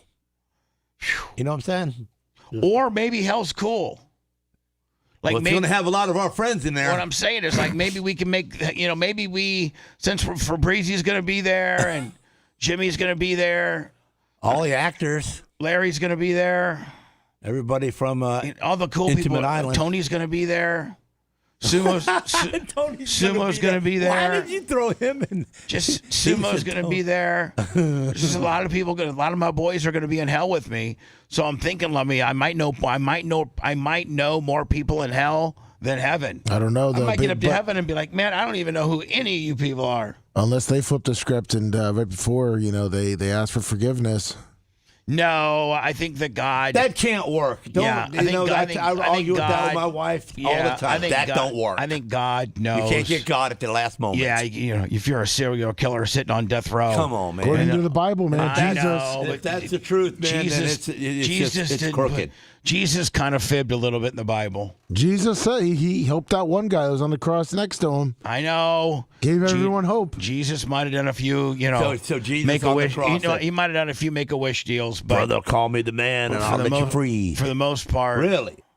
He said that Jesus, the one guy. Jesus ain't letting. Jesus wasn't really that smart then. He said he would join that guy that was a criminal. Yeah, I don't know how smart Jesus really was. He was. Listen, he said he'd be joining them in heaven with his guy, his father. You can't join at the end. That's not fair to the guy that was good. Jesus was too nice. Jesus was too nice to be. He just was Coben. He was probably a real Coben's going to be going to heaven because he's never going to do nothing wrong because he's just not a wronger guy. Me, I've done a lot of wrong, but I've done a lot of good. So what outweighs what? I think I've done more good than bad. Okay? Yeah, that's what I'm kind of hoping. I'm kind of hoping that too. You could see where they could misinterpret our track record. How can a good dude make it at the end and a bad dude like me go, man, I got God in me. I love you, Jesus. Send me to heaven. And you go. Can't do that. No, you know what? You can't treat Jesus like a carny like you just did. You got to have some time in with Jesus, and that's for all these people that get baptized right before they die and they find Jesus. Jesus knows that you're a faker. Jesus knows. High and dry, waiting on a player. Yeah, wait to get to heaven. Knows wait to get to heaven, Jesus. Come on. You're just Come trying to skew the odds in case there is a better place for you to go. And I can't do the hey batter on You've Jesus. lived your entire life as an asshole and not really spoke of God's principles. And then last minute, Willie, you try to get into the kingdom. But I've loved the guy my whole life. Well, I mean, in the Bible, technically, they do say that God will know if if you truly believe it. Yeah. And they say if you truly believe it, He will forgive you. Yeah, I mean, it's hard to believe in Him, truthfully. I think, truthfully, if this many people in the world believe in Him, then don't be stupid and not stay with the majority. You know what I'm saying? Well, I think that's the way I am. I think you just got to hedge your bets. I'm not atheist at all. No, well, I'm not. But I just realize in life, he ain't got enough help up there because he knows to make all the decisions correctly. Jesus and God don't Think have about enough, it. In the beginning, he had 12 apostles. They ain't got enough help up there. Okay, we got 16 trillion more people, and he still only got 12 apostles. They're running out of good deeds. He needs to pop a couple of Gene Laskers on that plate and fix some stuff. Yeah, well, Gene, God is so powerful, though, he doesn't even need help. Like, he knows everything. That's right. God knows everything. God knows all. Which just goes to show you how much of a flim flam it might be. Oh, he could have gave me some more money. Yeah, he could do. God, if you were, if I'd have been a rich person, I'd have been perfectly good. I'd have been a real good dude. I was a rich person and I was a bad guy. I really was. I know, but you started poor like me and then got money. That ain't fair to us. Man, we don't know what to do with it. I lived the world of gluttony when I had money. Jesus, did I? You did. Oh my Lord. Oh my gosh! Somebody just. And I told you that the other day. We should have sat back and enjoyed that a little bit better. Yeah. Just every day was every day was just another badass day of being cool. Yeah. Being on Sirius XM, being on 17 affiliates with Cox, traveling in haulers, throwing tires up the door, whatever. Private jets. But Gene, here we are now.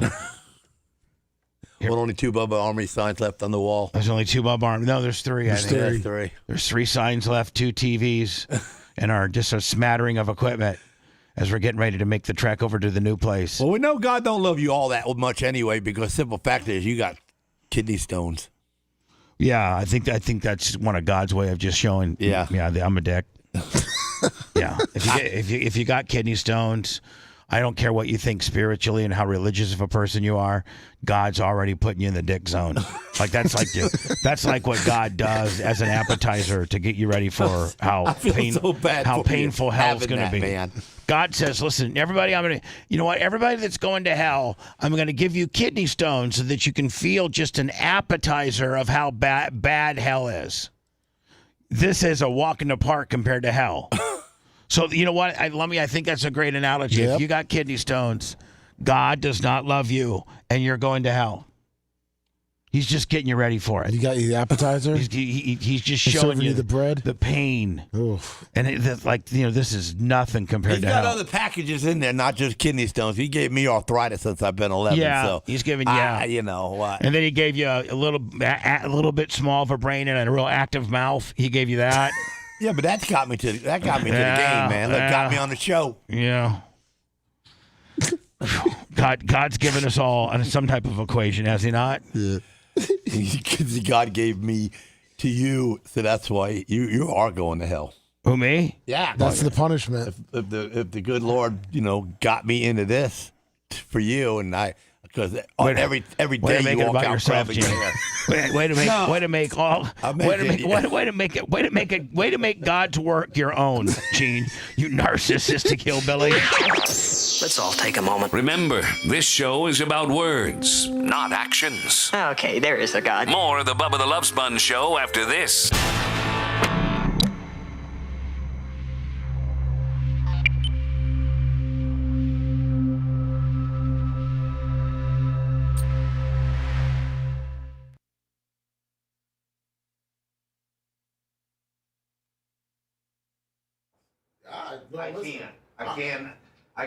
I can't veer from anything with her. She don't allow it. She don't like it. She don't allow it. I'm looking at you trying to give you like the, hey, Bob, what I say? Like, hey, Gene. Because I know that you're probably going to get in trouble. Poor Sarah. I just got some things in me that I got questions, but you can't question them, and it's like. Well, that's the thing I was trying to say is that you're like, look, yeah, you can't carny God if you're just like, yeah, really. But I just don't believe in that bullshit. But if at you the end of really your life, believe- you get God, and everybody does it. Well, no, because that means you don't. I mean, a lot of people. You didn't really believe in it. No, you got to feel like you really got to have the feeling. That's what he says. You know when you have that feeling. I know one thing. When I do something wrong and I think I'm going to do something wrong, I think about God. When you let God in your heart. So that means you'll feel that He is in me because I think, God ain't not like that. It's in the back of your mind. Yeah. So if it's in me. That's right. He's living in a trailer in the back of your mind. That's right. Living in a trailer in the back of my mind. You got to build him a big mansion. But I didn't buy him a motel room at the end of my life. No, I'm saying you should move him in. That's right. You got to move him into your rental. That's right.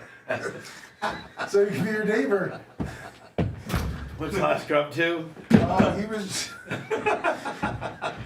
He's fucked with Sarah. We have to say that on there. Yeah. What? You he's fucked with Sarah. You got to tell me. I just don't believe that you can get God at the end of your life and you're saved. I'm the same way with you. I believe the same thing you do. Most of my life, I have always thought when I do something wrong and I'm going about it the wrong way or something, God pops up in my head going, should I do this? It's God ain't gonna like that, So He's in me, and then so Lummy said, so he's like he's like in a trailer in the back of your mind, living with you in a trailer, and I go, yeah, kinda, but. God's renting a room from you in the back. Yeah, but I didn't. Hold on. I didn't buy him a motel room at the end of my life. Kind of like you had Rusty back in the wake shop. Exactly. Remember Rusty had a But I got him. You know what I'm saying? I got him. I didn't just buy him a motel room at the end of my life to be around me. But she gave him a shitty trailer. Now, how big was Rusty's area?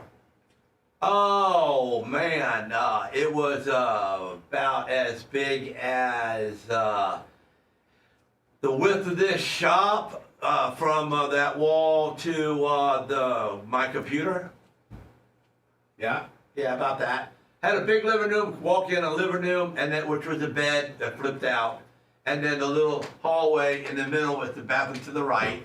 No bathtub, just a shower, and then it went into a kitchen area where it had a dining room there and made it right there. It had all the appliances was in there. Did you make that or did it come like that? It came like that, but I made it. It was just a room, like a storage room, and then I turned it into an apartment. Oh, gee, this is perfect too. Now, was Rusty the only one that lived there? I don't remember that. No, we had we had Jimmy Dial's, Diane Dial's sister lived there for a little while. And I don't think anybody else did. That's about it. Walker just woke up and turned the TV on. He walked into the living room, turned the TV on, and he saw the show was on, and he turned it on. Like when we're talking about God stuff.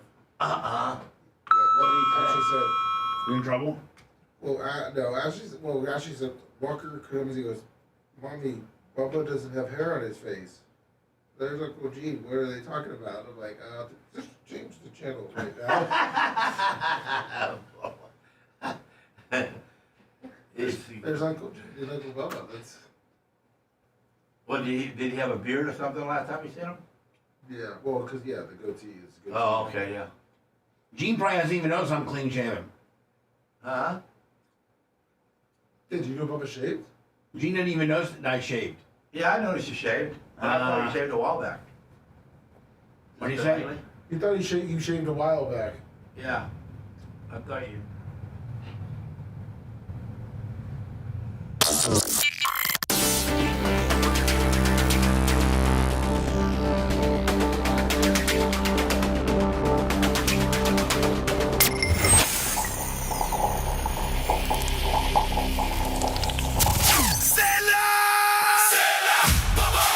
From your friends at GetAbox.com, introducing the all-new Mini Box. Oh my gosh, Rob, have you seen my new mini box? It's so small it fits right in my pocket or tucks away discreetly behind the TV. You'd never even know it was there. No way, Gabby. That thing is tiny. Does it still get all the programming GetAbox is famous for? All of it. And the mini box records straight to a USB drive, so you can save anything and watch it whenever you want. And the price? Mini too. Right now, use promo code BUBBA at checkout and get $25 off your mini box at GetAbox.com. That's promo code BUBBA. Warning, warning. The following program contains objectionable content, which may cause oral discomfort.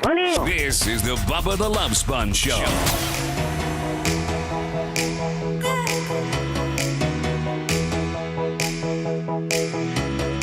Looking for a good quality used or new vehicle for that matter, and specifically, now, Wesley Chapel Volkswagen of Wesley Chapel, they have Chevys and Fords and Jaguars and all of that. Because Rolo's out looking for the best used cars because he knows that people want a cross-section, not just Volkswagen. So Rolo has a cross-section of about anything you could want out there. And if you want to go and look at their inventory, new or used, you can go to, I think it's, what is it? Is it VW of WC? VW of WC. That's right. .com, which is Volkswagen of Wesley Chapel. It's off of what, 54 or 56? It's 56 technically, but right off the exit of 75. Swing on by there. You'll make believe 54. Yeah. Anyway, VW of WC.com. Great new sponsor. Love you guys. Thank you so very much. Not too far, Lummy, just down the road from Les of Wesley Chapel. Correct. And it's on the same road. Good friend Steve from Purple People Movers and the owner Eric. Just great people. Thank you so much, the Les franchise, or the Les name has 3 locations. They got Les of Bradenton, Les of Clearwater, and the Les of Wesley Chapel. Anything from steel to Skag to you name it, they got it. When it comes to anything to do with commercial and/or residential landscaping, backpack blowers, weed whackers. Jackal stand-on skid steers like my Skag, they are official Skag dealer, also official steel dealer. Good people down there at Les of Wesley Chapel, Clearwater, and Bradenton. I think if you mention them, Bubba Army, they give you a couple $100 off. Nice. So yeah, appreciate you guys. Thank you for all that you guys do. Now talk about a crazy bitch, and we've all had them. A woman now I think, isn't fatally mean dead? Yeah, he's dead. Yeah. So a woman killed her boyfriend with a kitchen knife over chicken drumsticks after he refused to take her out to dinner. So listen to this. Old girl was probably like, man, I don't know what this guy's name was. Lucas, this is my Kaya on the phone, your girlfriend. and I really want some chicken wings. Take me out for some chicken wings tonight. Listen, honey, we ain't got the money. I'm working my ass off, but I can swing by the grocery store and I can pick up some chicken wings and I can make them for you. You know that I'm good. I'm, most guys are pretty good on the grill or, Gene, fryer, or an air fryer. We that's one skill set that we are pretty good at. Firing up the grill out back, or we're good at that. And so, no, that's not good enough. No, don't you come back with just regular chicken wings and having to make them in the air fryer. That's not what I want. I'll kill you. Oh, listen, baby, you're not going to kill me now. But we ain't got the money for me to go and get a 20-pack of Hooters. I'm just going to bring them and make them, okay? I'm going to make them. And she killed him over it. She killed him over chicken wings. When investigators arrived, they found a man flat on his back. They asked Cloth why she did it. Cloth said she did it because she wanted to go out to eat that night, and her boyfriend had come over to her apartment to cook chicken drumsticks instead. When asked if there was a struggle, Cloth told police, quote, "No, I did stab him," end quote. So he didn't even fight back, because she must have got him when he wasn't looking or something right in the back. Cloth says her boyfriend grabbed a knife on the blade side and she got angry and she pushed the knife into his chest. Whoa. And he couldn't hold that back? I don't know. The victim's father spoke in court Monday. He asked we not Man, I got to tell you something. If some bitch was trying to kill me, I'd grab a whole nother gear that I didn't even have internally. Well, you tell by her hairdo she got it in her to do it to I'm you. just saying. Yep. Let me, Gene, we would, if we had a woman that had the sharp end of the knife facing us and we were doing like a battle gimmick, I would find a whole nother gear that I didn't even know I had in life, and it's called the other hand, and hulk up and get that bitch off me. And she's a bone bag, so him or his 25-year-old son. Please never let that monster walk the streets ever again. She admits, saying, "I stabbed him. If you have to take me to jail, okay." I appreciate the honesty. Yeah. Me and the boys roll up here. What happened? I stabbed him. If you have to take me to jail, then so be it. Okay. That's pretty cool. Appreciate you. Not having us do a lot of forensic work and stuff like that. Show a whack job. Show us how you did it, sweetheart. Well, I did this, and then like that, and I started just, stabbing. She didn't hesitate with the discussion with the officers. Ooh. When investigators arrived, they found a man flat on his back. They asked all over not bringing old girl some chicken wings. Old girl wanted chicken wings. She didn't want drumsticks. No. Listen, when I go to like Hooters or Wing House or wherever I may get in the various places that I may travel that would offer, chicken wings, if you will, I always get all drummies. All drummies. Double breaded. No, I don't. I mean, double breaded is probably kind of cool. Oh, double breaded is really cool. They're just super, and you only need about 6 of them because the breading kind of fills you up. It sure does. And then you feel miserable after you get done eating it. You feel miserable. So yeah. And then you have those greasy poops. What's your favorite wing? I would say that mine would probably still be Hooters, with regards to who has the best chicken wing. Lummy, do you know who? I mean, any other? Yeah, I mean, they don't have a Hooters. I like Hooters beef. breaded. I like drums beef only is me, but the regular wing is Publix. Yeah, Publix has really good ones. Yeah, really good ones. Hold on, you're talking about Coben can eat 40 at one time. Oof. 40. Gene, you can't let him eat 40 of them. Why? Well, he's eating 18 Hot Pockets. He's going to be 500 pounds. Just until next year, and then he's going to go on a diet and start working out. Next year. He's only 15, man. Let him eat. Yeah, but I scavenge for food from 13 to 15, bro. I am not going to let Coben be hungry. I know, but I mean, you don't want him to go crazy either. I don't care. All right. I mean, he's growing. He's growing. Kids are mean. Kids are mean, man. I had to grow up a fat kid, and the kids are mean. He don't say nothing about it. He runs the Nerds, so, Is he the head of the Nerds? He's the head of the Nerds. He really is? He really is. And he's the bodyguard for the Nerds, too, so don't mess with Coben. I mean, Coben's the head of the Nerds. He's working the deal. He's smart. If you have 15 nerds, and then they just maybe like... Dude, he got a birthday card from a nerd. From the Nerds. So you got to call them the Nerds. Yeah, the Nerds. And so one of the Nerds gave him a birthday card and says, to Coben, this is my life savings. Spend it. That's what it said on the card. He's like David now, Koresh. He had a 20, a 10, a 5, 4 ones, and a $2 bill, and probably 80 cents. He's got in the envelope. He's got a following. He's got a David Koresh type following. No, right? what it is was the Nerds getting beat up and kicked around, and he goes, Dad, I watched it, and I'm my own business, and he goes, but the problem was, this dude spit on the kid. And, Dad, I seen a dude spit on you, and you tried to kill him. And I know that ain't right. When he spit on that kid, I had to step in. I said, what'd you do? He said, I reached down, and I grabbed that pudding in my hand, and I smacked him in the face with the pudding and said, how's that feel? That's like getting spit on, ain't it? And all the Nerds grabbed me and hugged me, Dad. And I was just going, you guys will be all right. King of the Nerds, Lummy. King of the Nerds. And he's getting paid for it, too. And they take care of Coben. They don't let nothing happen to him. If Coben's hungry, they'll buy him snacks in the snack machine. I asked him, I said, you need any money, Coben? No. I said, you don't buy no snacks? Nah, my friends buy them for me. The Nerds buy him for him. Yeah. So he's like he's the muscle. And he don't let nothing happen to the Nerds. They don't get smashed in the hallways no more. Now in school, is he one of the bigger kids? I don't know if he's the bigger kid because he's in high school now, so I wouldn't imagine he is. But Coben gets raised by Gene Lasker, and Coben ain't afraid of nothing out of my house. He's not afraid. You can't smack me like my dad does. So you're saying by the upbringing that he gets at home, life is a highway compared to having to deal with the crazy idiot that I got as a father. That's right.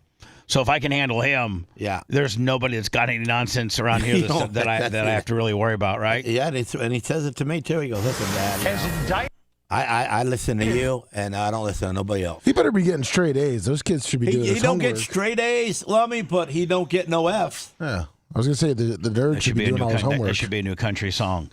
He don't get straight A's, but he don't get no F's. Yep.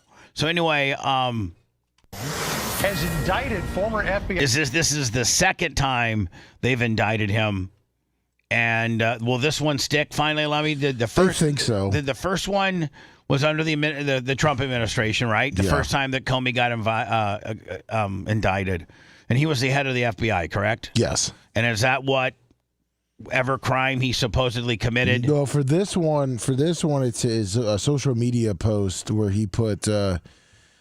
Where you kill when he put something in the 187 on the 47 or something like that. A 18 like a 186 with 18 something like that. Yeah. So he used the police term for I think a murder. Yes. And in what context was he putting that on a social media post? He put it on social media. He did some shells in the sand. Oh, that's right. 8647. 8647 is what he put. So 86 means to get rid of. Mm-hmm. And 47 would be implying the President of the United States. Correct. So 8647. Yes. Now, so you're telling me that our FBI is trying to indict a former director of their very agency for his placement of seashells that said 8647. Well, it's threatening, Trump's life. Okay. Just shoot him in the head. No. Yes. Kill him. No. Be it's done just with it. No more news. No more problems. Really, Donald Trump? Come on. That's what you got him on. Is 86 on a 47. We got so many other things going on. But the FBI says they don't take any threats. They look at all threats. Okay, you look at all threats and you see that this originated from the former director of your agencies. He was the former director in itself Who hated Trump. but hating Trump isn't necessarily against the law. And, Trump loves to, anybody that's screwed with him in any way, shape, or form, ring it up. And, like this Jimmy Kimmel deal. Yes, what Jimmy Kimmel said was disgusting. What Jimmy Kimmel said may not be your bag of, your cup of tea. It might really piss you off, but it's not illegal.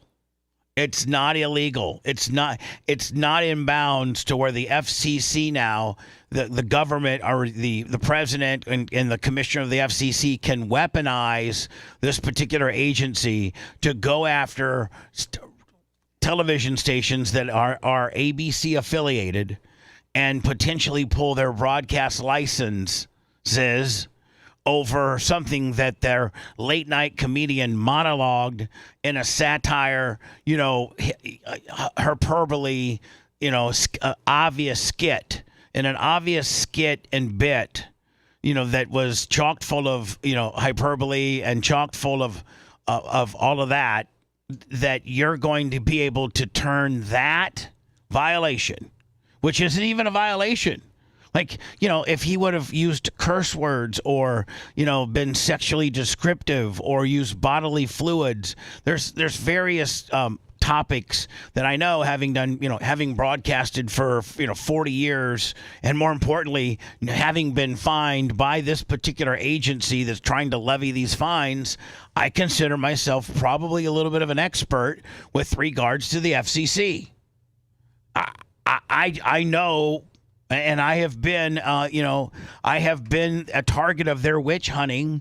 And so I know when they are, when they're absolutely being unreasonable.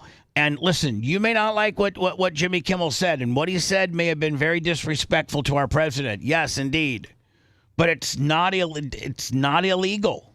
Yeah, but and if ABC, because they're getting advertiser blowback, or they're even getting affiliate relations blowback, if they would want to suspend Jimmy Kimmel, fire him, or do nothing.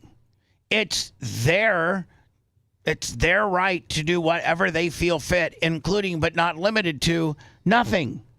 Nothing. Their broadcast license shouldn't be held over their head based on a joke that a comedian made on their airwaves that call that a joke? That was making fun of our president. See, but you Pied Pipers, you're in dreamland. You think that you can say a joke, but you don't realize that your joke was over the air to millions of people who believe in you. Gene, like a cult type thing. Just like you guys. And one of them guys, crystal clear version of what I'm gonna bust him in the teeth when I see him. So you better not come to Tampa and do so no kind of nothing. Uneducated people that don't understand don't understand the simplistic and purity of our First Amendment are the ones that are saying that Jimmy Kimmel did something wrong and illegal. Jimmy Kimmel did something very disrespectful and disgraceful. Okay. Yes. You don't do that to the boss. He did. But it's not illegal. No, it's not illegal. It's not illegal to do it to the boss. But he danced on the line of it. No, quite frankly, he didn't. When you say deceased president, that means he's going to die. It's not illegal. Okay. It's protected under the First Amendment. Well, I know it's illegal to punch him in the mouth, but if Jimmy Kimmel comes down here and plays a show, I'm going to be sitting for him. That's between you and him. And that's right. And you have the right to do that. Okay, that's right. Now you're going to have to probably pay the consequences of it. But I'll pay it for the old boss man.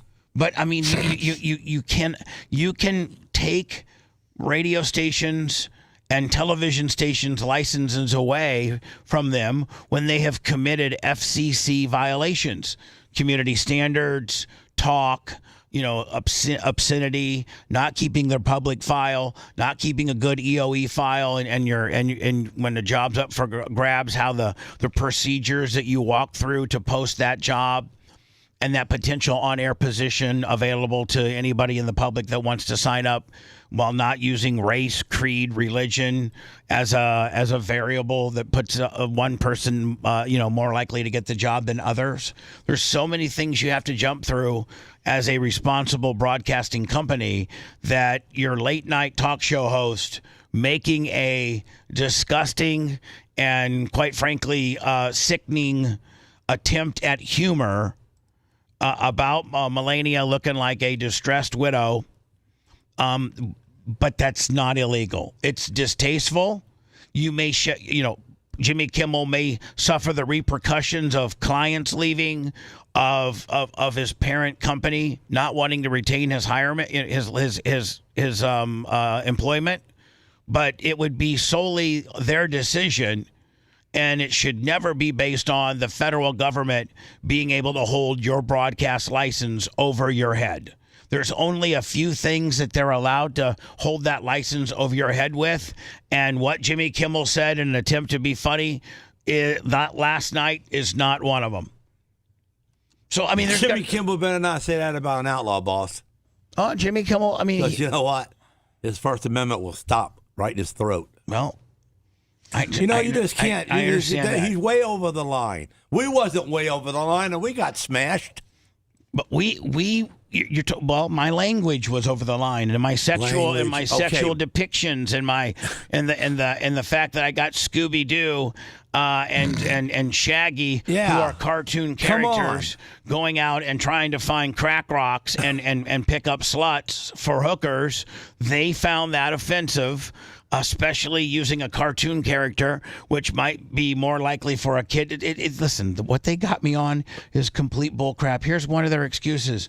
Well, since it was a cartoon character in Scooby and Shaggy, then kids by the way, I was dead last with teenagers. Dead last. Like the ratings would show you that out of 37 radio stations that were in the conversation, I was dead last in kids. But because our Scooby-Doo and Shaggy tries to go out and find crack rock and hookers, because the bit was centered around two cartoon characters, that could maybe make kids want to listen to that bit, and that's why they got me in trouble. Yeah. Because it was a cartoon bit, and they felt kids may listen to it. The kids aren't going to it was Scooby and Shaggy trying to smoke crack rocks. It was funnier than hell. It was great. Then another monologue that got me fired. One of my 7 violations was Ned was talking about how he likes to go to the Pasco Pussycat, which is an adult theater, and masturbate and put on a show. Yeah, like how he actually wanted people to watch him, and he'd be like, "Oh God. Oh, God." And he put on a big show, and we went through this whole production of him watching, the average porn, and it was funnier than hell. But all of that got me thrown off. All of that got me thrown off of regular radio, and single-handedly the largest fine in the history of the FCC. And you know what? Going by their sandbox rules and the rules that they have with regards to indecent material, I can understand where they ruled against me. I get it. Now, you don't think Kimmel's worse than what we did? No. Kimmel is a walk in the park. It's a joke that he made about our first lady, and it was a very ill attempt to be funny. But it's not illegal. It's stupid. I don't agree with it. All the ladies in the world, he had to mess with her. Yeah, well, that's his choice. It's his choice. Is there anybody that agrees with me and like says, listen, you know what? My position is Jimmy Kimmel is a piece of shiz.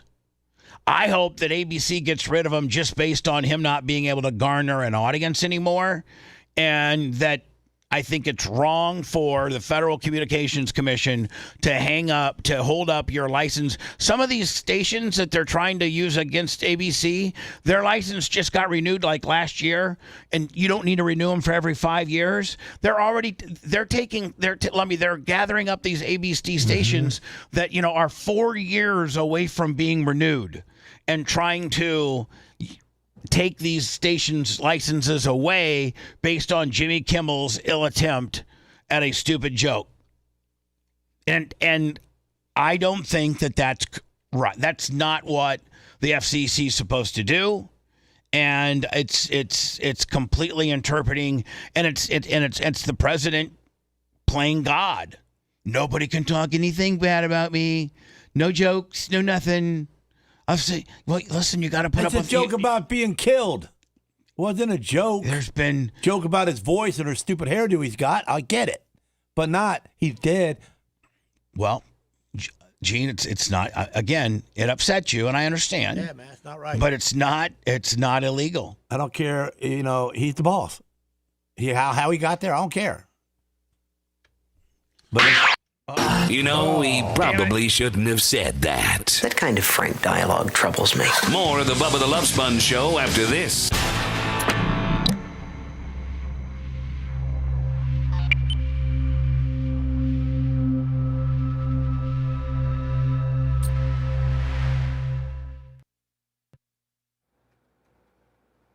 Well, Bubba, it's like that guy they arrested down the street 2 weeks ago. He's looking at 10 years for threats. Threats. But hey, some threats you can't threat. You can't. You're getting in trouble for that. This guy is a nut job. But he's a what? But hold on, Jimmy Kimmel wasn't a threat. Oh, no, I'm not saying him. I'm saying what they're saying about... But Jimmy Kimmel wasn't a threat, but the way he said it, it's like he wants his people to do it. No, I feel. It wasn't a call to action. It wasn't a call to action. Or he's letting his people know that he should be.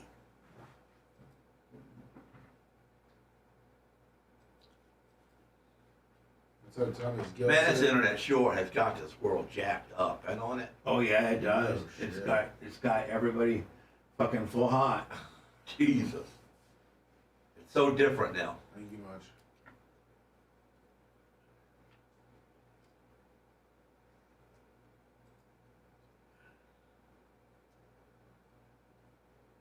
Yeah, you're right, Scott Starboard. What's up, Cable Dog? Cable Dogs. What's up, Tom McCabe? Cable Diz.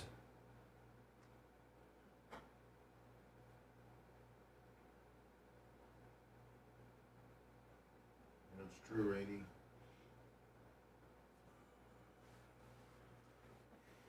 Let me. Is Gary gonna start working on that? Hogan use the doc and then use Mike. We're waiting for use the call-ins. Yeah, we're just waiting for David to get it back to us. Oh, okay. Yeah, we gave everything to him. Okay, thank you. No problem. Yeah, Rainey, Stone, the Hopper. What's Stone Hopper? You're Stone. Hopper. Yeah. What's up, Chattanooga?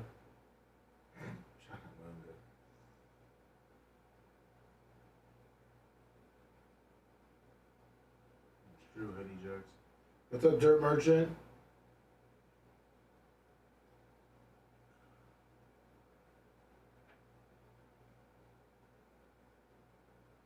Oh, do you need me to zoom that in, Gene? You want me to zoom your chat in again? Yeah, I got it. What is that, Harvey? What do you want to do? Your mouse. You want what? Your mouse. Oh, my mouse? I don't know. Oh, there it is. That's so awesome. I'm gonna That's push you just next exactly break. what I said there.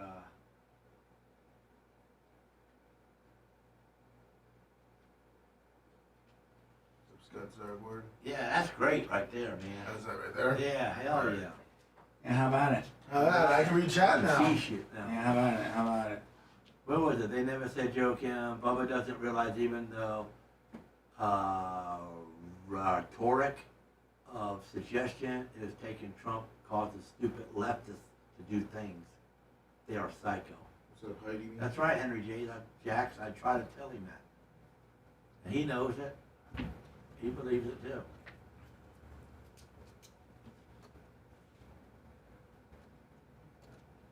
It is, Nizzuk. Too bad they canceled it.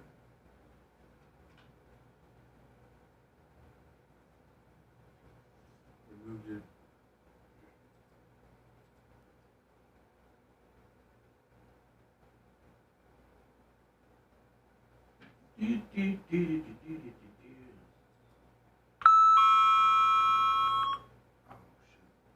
Morning there, 843 operator. Yeah, I can read. Hi, Johnny K. 69, 97. Johnny K.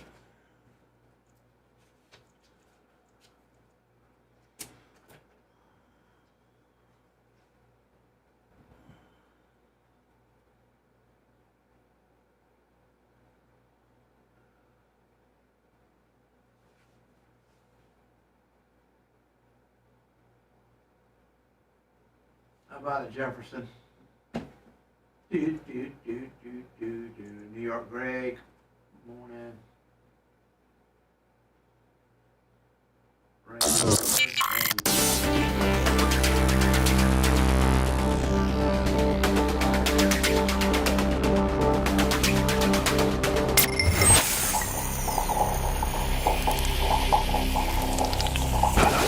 It's a sign.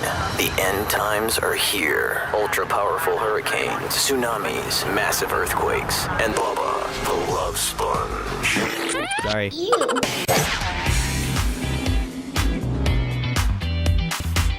Hey, Lummy, will you find the, I think he's on with Dark Match Steve every once in a while. His name's Pigpen. Oh, the Fat Pig? Fat Pig. Yeah. He is, you know what, I was watching some nonsense that Dark Match Steve was putting out. I guess Dark Match Steve now is officially a hater, maybe, or I don't know. I don't know whatever did to Dark Match Steve. I always thought he was pretty cool. But I think he does a podcast kind of hating us a little bit. But the Fat Pig gets in there and sticks up for us. Like, and he's big time Bubba Army. Knows every facet of the show. Even kind of understands the kayfabe and the behind the scenes stuff. And was really sticking up for us. So tell that dude, man, thank you. And if he doesn't got any Bubba Army gear, let me know. It looks like he looks to be like maybe a 2, maybe a 3X. Okay, yeah. And give me his mailing address so I can send him something nice. All right. Appreciate you, bud. Thank you. Just was given a text. Just got this text about 5 minutes ago from, Video Killed the Radio Star. The main dude, the director, is a guy named Ian Longent. And with Hogan's new documentary that just hit last week in Netflix, the 4-part series, and they've taken, and the Bubba Army, and thank you, Bubba Army, and send more testimonials. Go to our Facebook page, scroll down. I think on our Facebook page, we have, and it's quite a ways down now because we put so much on it. But I think we have like a little tutorial on, what we would want you to do, don't we? Yes, we do. It's way down. Yeah, because we have that other. Maybe you think we should pin it to the top? I don't know. I mean that. The pin it's good real estate. Yeah, and you guys don't like to screw with that. Well, yeah, and we got that. We usually try to put those ones that are really popping. Here, I think this one's pinned though. That's just featured. I know, but it says. Here, that's. I mean, yeah, I'm this just. is so yeah. So go to our Facebook page, and type on where it says featured. Click on the African American kid, that guy, and then it'll give you exactly what the hell we're looking for. And we even have I don't know, 20 different scripts. Hey, if you like true stories, and if you're into real stories that make you question everything, you need to watch this. This isn't at all what I expected. Video Killed the Radio Star. I thought I had it figured out. Go to our Facebook and click on the black guy. There you go. Go to our Facebook and click on the black guy. Easy as that. Yeah, and do something like what he did. Let me hear when I click on the black. Oh, here we go. Yeah, so it's in the feature, just so people know. I think this got released yesterday. Yes, it did. Hold on, this got released yesterday. Oh, of course I missed. It's on the people that did. They would see that it vindicates my dad, it vindicates Bubba, and it really focuses on the people that did the wrong thing and the people that walked away scot-free when really they should have been punished by law. So it's a very interesting story, and I think what people are going to take from it is it's just kind of a new perspective, and I think everybody deserves. Video Killed the Radio Star. That perspective, and from what I saw, Brooke looks great, doesn't she? She does, yeah. God, she's hot. When I watched it, I'm not saying that like in a creepy way because she calls me Uncle Bubba. So I want to make sure I back that down a little bit. Let me people and get me on the creep train. You know what I'm saying? Mm-hmm. To me, it aligned with what my father told me that Bubba didn't leak the tape. So anyway, number 10. Is there a whodunit behind? Number 10 on the Apple charts this morning. Awesome. Yeah, isn't that kick ass? Number 10 on the Apple charts. Let me see what this one is here. Oh, not that one here. Damn it. I was going to click on this one. Why would I want to expose my best friend and my wife through whatever our little kink was? Why would I want to do that? He playing all this. I'm going to film it, and then I'm going to put it so everybody... Hey, Lummy, can you get a hold of the Hodge twins and ask, like, I don't know, the people that were supposed to be handling my stuff before, I don't think we're really handling my stuff that way. Could you reach out to them and say, hey, man, Bubba would like to be on your show, and maybe send them a copy of this and let them know that they made the documentary. Like there's, they made it on the documentary, and would they want to comment about their appearance or talk to me about the doc? Would you do that for me? Yeah, I'll give you a big boney if you get me on that deal. All right. World can see. So he tried to make it seem like, in my opinion, that somebody stole the video from him, and that's how it anonymously got to this Gawker media source. Bubba then sent the clip off to someone else who then... And none of these, the reason why we put it in the documentary is because they were all wrong. This is what the average, person in America or the world thinks, what these talking heads are screaming. This is how people have it figured out. This is what they think happened. Published it for the world to see. Didn't Bubba sell that tape to Gawker? That guy's a real idiot. We started trying to figure out how it happened and how it had Dutch Mandrell. He's an old wrestler from back in the day. been taken. Why would I want to expose my best friend and my wife through whatever? So go to our Facebook page. There's a bunch of video killed the radio star testimonials. When I first met Bubba, I hated his guts because he was on the Power Pig. Hogan at my funeral. Well, no, at my wedding. Hogan at my wedding. He was saying all these dirty words and all these derogatory things in the Tampa Bay area that all of us rednecks from South Tampa never heard before. But then I met the guy and I realized that, he was a great person and nothing like the radio personality. We became very good friends, and he's one of the only people in this world that I trust with my children. For the greatest couple in the world, Bubba and Heather, we give you our love. We love you to death. If there's anything you ever need, you know who to call, brother. I needed something, Terry, and I called you a lot, and you wouldn't return my phone call. I need you to set the record straight that I'm not the bad guy that did you dirty, that it was Mike Calta and Spice Boy who actually stole, distributed, and benefited the most. When I first met... and quite frankly, if we were to be intellectually honest, got He did too. Got away with it scot-free. Yeah, If but you he didn't think benefited. this... What's that? Number one, of course. What's that? What's that, Gene? Hogan, he benefited too. Oh, yeah. I mean, he made, $60 million. Yeah, when he was broke. Nobody has ever made him $60 million. No. I did a job. Let me talk about doing a job. You did a job. I did one hell of a job. Right clean in the middle. With juice. Hard way. With juice. Man. You're still doing the job. Yeah, every day I wake up at 3:05 and have to be in here at work. And I'm like, I'm still just a paid circus act. And Hogan's sitting back napping. He's dead. Right, that's what I'm He's saying. napping. You know what? As bad as I got it, I still probably have it better than Hogan. Sure do. I mean, right? He's just probably turned in. I mean, he's already been cremated. You get to sit back and say how I still got to be alive. Brooke is. He ain't. I can still appreciate his daughter's beauty. He can't appreciate it. That's right. Have videotapes of it. Where Hulk Hogan was in a room. Hold on, this was another one. This is my last one before I go into words. Next to it. So go to our website, especially our Facebook, man. By the way, our Facebook's been killing it. We're only like 85 away from 256 or 257 million. Like we've picked up. Let's get it. We've picked up 13,000 new subscribers on our Facebook page, like in the last 7 days. Like Gary Cantrell hit all kinds of algies. He's a man. Man, you filthy ginger. Love you, Gary Cantrell. This is just another example of stuff that Gary's putting up that's, cross-promoting and feeding within our world. I mean, like everything we do goes unilaterally up to all of our platforms, Instagram, X, TikTok, Facebook, YouTube, Kick. Don't we do it? Rumble? Yep. Everything but Kick. Everything but Kick. We don't do Kick. Kick are a bunch of dicks. Yes, they are. We don't even really do that much with Twitch anymore, do we, Lummy? Just occasionally. Just live feed right now. Yeah. And money is being offered for the tape. At that point, I knew it was over. There you go. Video killed the radio star this weekend. If you got a chance to watch it, it's a little long.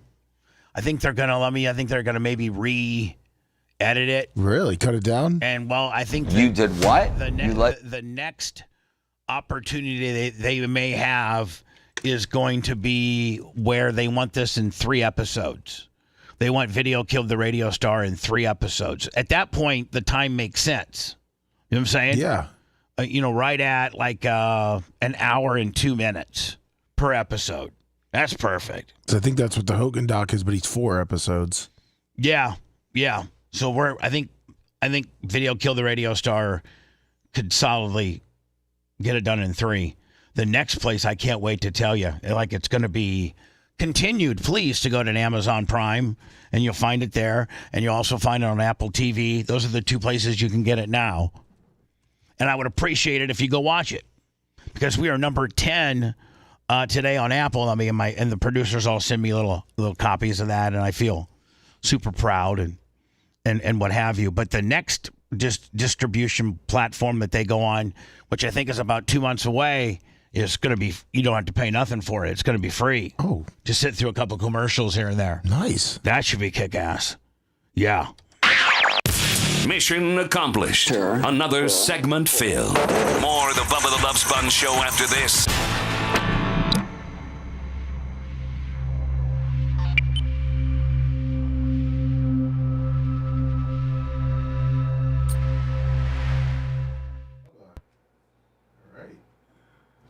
What's up, Jay? Boom, ring the Bubba.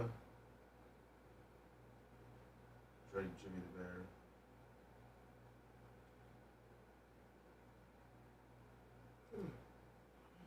Fuck.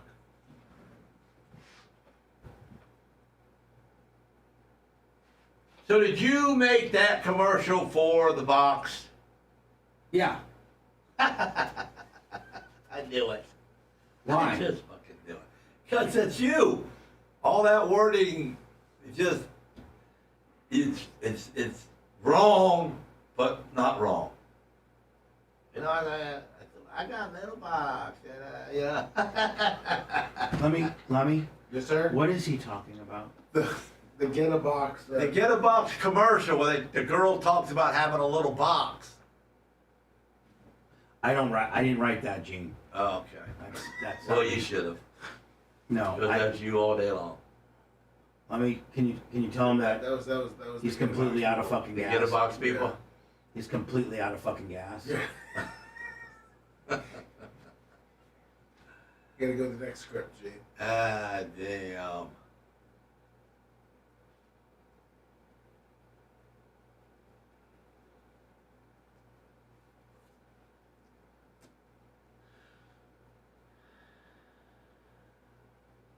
How about the girl that got smashed in the face by the 14-year-old? Is she hurt? I don't know what you're talking about. What girl? The one that get the 14-year-old black kid picked the girl up and body slammed her and then stepped on her face. What? Where? What? What do you mean? Yeah, I don't know what you mean. Is that on Facebook? Where was that at? Man, that's on the news. 14? You said 14? He's 14 and she was 15. Good morning, lover. And he asked for her phone number and she said, go to hell. He chased her down and then smashed her. Smashed her face with her feet on tape. If you back up the screen up there, that lady talks about it. That's what made me think about it. Can you go to his screen right there and back up? No, that's him. That's him? Just say you don't make $20. Can you back up, Bubba? Or no? What? What are you talking about? Can you back your screen up on the TV there? I'm doing some research on what I need. Oh, okay. No, what do you need? I just wanted that lady that you skipped by, she talks about that, what happened. What are you talking about? About a 14-year-old boy that tried to kill a 15-year-old girl, stepped on her face.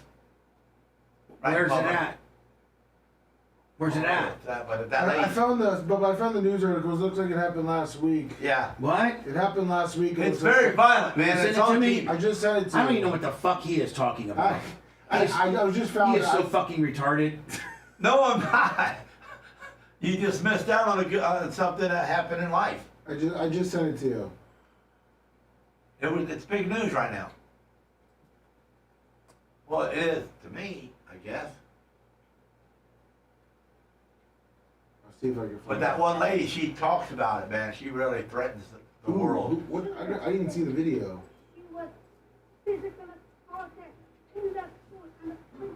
You watching the video? No, he's got it. Oh, he's got it. Send me the original, Lummy. I'm trying to. Yeah, that's the what? That's the mom. She's retarded. I mean, right there. Fucking Gene, we're literally scrambling around, keep this show together, and he's throwing his fucking content curveballs. Gene, is there some kind of? You said there's some video. Yeah, there's a video of the whole thing. It's probably right here. A video of the whole thing.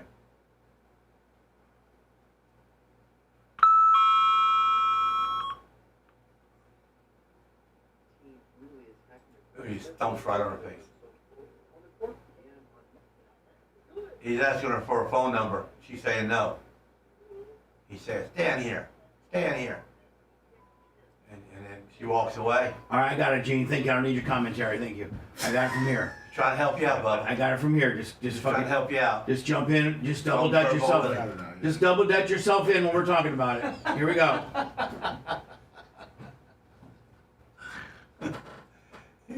Double decker. Just double dutch yourself in. Double dutch.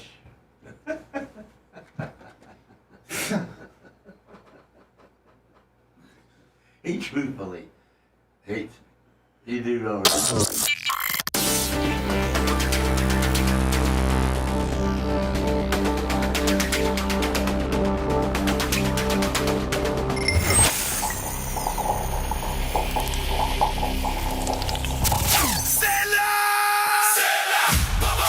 Crystal Harley is your official Harley-Davidson dealer for the Nature Coast. Crystal Harley-Davidson has the best selection of new and pre-owned motorcycles, as well as official HD merchandise and parts. Live bands, food, and beer every weekend. Crystal Harley continues to recognize and support active duty military, first responders, and veterans. HD Hero customers receive an extra $500 Hero cash on select new motorcycles. Rates as low as 1.99% with zero down for qualified customers on select new Harley-Davidson motorcycles. $1,000 in trade assistance on select touring and softail motorcycles for the entire month of April. Don't know how to ride? No problem. Learn to ride. Sign up today for the Crystal Harley-Davidson Rider Academy. When you roll up in there, make sure you tell them Bubba Army and receive a free helmet with motorcycle purchase. Their website is unbelievable. Check the new and pre-owned inventory right there online at crystalharley.com. Always tell them Bubba Army. What the hell are you doing? Strap yourself in. The emotional roller coaster is about to start. We will give nothing back to the academic community, as well as provide no public service of any kind. I promise you. Now, back to the Bubba the Love Sponge Show. Now, I was ready to give this to you, a quick little story about James Comey. It's the second attempt of the Trump administration to try to get this guy hemmed up on a federal indictment. Former FBI director, really pissed Trump off for whatever reasons or not for his first term. I forget what he alleged. He Russiagate. He was trying to get Trump thrown in jail for a while. And I think it was also Roger Stone's arch nemesis as well. Yes. So that's what, so ever since they threw him out of being the FBI director, Trump's been after him ever since. Would we not agree? I mean, we'd probably agree to that. Mm-hmm. And, Trump, if you've ever taken a hack at him, he is the kind of guy that's going to, spend his last dying breath taking another hack at you. He just doesn't have the ability to turn the other cheek. And listen, you know what? Most of us don't. I'm not going to sit here and tell you that I can't either. And if I was the president of the United States, I'd probably be acting a lot like him, too. That's right. So learn from it and do it. So I can't learn from it, and I'll never do it. So anyway, here is just a quick news story of the James Comey deal. And then Gene completely threw us a curveball as we were prepping for, the remaining breaks of the show. Gene's like, hey, how about that girl? She was trying to go home in New York City, and this dude, he's stopped her and said, you can't go down this give me your phone number, girl. This sidewalk unless you give me your phone number. And she was like, I ain't giving you my phone number. And then he beat her up and until he smashed her on the ground, man. And you see it in the video, she gets knocked out, her arms in the air. And he didn't kill her though, did he? No, then he stomped on her face. Just because she wouldn't give him her phone number. And so that guess that guy is entering the judicial system, and that's starting to go through the ranks. I guess his mom is crazy, Gene said. Yeah, No, so she's wicked crazy. She's stupid as I do have that story that was last week. She should have gave my son that phone number. Who does she think she is? Has indicted. We'll do that next. Let me. Squirrel! Former FBI Director James Comey for a second time. Justice correspondent David Spunt's got the story. He's here in Washington. Hey, David, they're going to go at it again. John, they're going at it again, not even a year after they went at it after the first time. We're told this via several law enforcement sources. We're told this is related to an Instagram post from the former FBI director last year when he posted on the beach. You may remember there was a formation of shells. It was 8647. Yes. 86 and 47. One could argue that's what they were trying to say. There's probably a bunch of other arguments as well. There's really nothing official that if you see seashells arranged in an 8-6 and then a 4-7, that necessarily is locked into killing our president. Well, and I guess he did post the numbers also when he put it up. See, poke one of his eyes out and then be done with it. 8647 that were in that pairing of 8647, and he said something along the lines of, isn't this a curious formation that I just found while walking on the beach? Well, critics to that post immediately pointed out that 86, at least in the restaurant world, means to get rid of or to kill something from a menu, 47 meaning the 47th president of the United States. So Comey did speak with the Secret Service, did speak with federal investigators at the time. He was interviewed last spring or early last summer, shortly after that happened. I mean, they could, listen, a lot of being able to be charged for a potential threat is the investigating agency's mindset or opinion as to whether you had the resources to pull said act off. You know what I'm saying? Like, if I was to say, listen, I'm going to kill you and shoot your remains to the moon, I really can't do that. I don't have the ability to do that. If I said I can kill you and take you in Fabrizi's fishing boat 10 miles out, well, that might be considered something I could get done. And so I don't know if if the FBI or whatever charging agency is recharging him for that. I mean, you could argue that does he really have the ability to take out the president? Well, according to the FBI, they put it in front of a grand jury, and the grand jury is the one who wanted to charge him. I mean, that's a way to cover your ass, and that's should be a little bit of an eye opener for James Comey, is the fact that I think you have the First Amendment right to do that, and I think that that's under the guise of parody and hyperbole and satire. But, obviously, there's, I think, a grand jury, is it 11 people or 12? I don't know how many. Hey, Alexa, how many people are on a federal grand jury? Oops. I got her. Yeah, where you at? Alexa, good morning. Good morning. Okay, she's there. Singer-songwriter Willie Nelson was born on this day in 1933. Thanks. Winner of more than a dozen Thank you, Grammys. Alexa. Thank you. He was inducted into the Country Music Hall of Fame. Alexa, shut up. Go Willie. Hey, Alexa, how many people sit on a federal grand jury?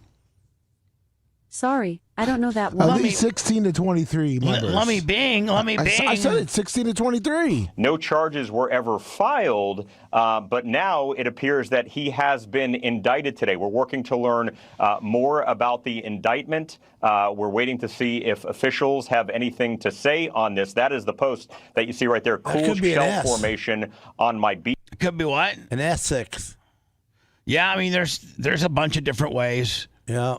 Beach walk from former director James Comey. Now, you also remember that he was indicted last year as well for allegedly lying to Congress. So it means throwing out food? So you just 86 usually means negative or take no or kill the project. Or we're going to 86 that project, meaning we're done. We're killing it off. We're not going to go further. So in pop culture, 86 pretty much means dead, not going to follow through, negative. Like, it's not a positive In thing. the biker world, 86 means it's not allowed around. Yeah.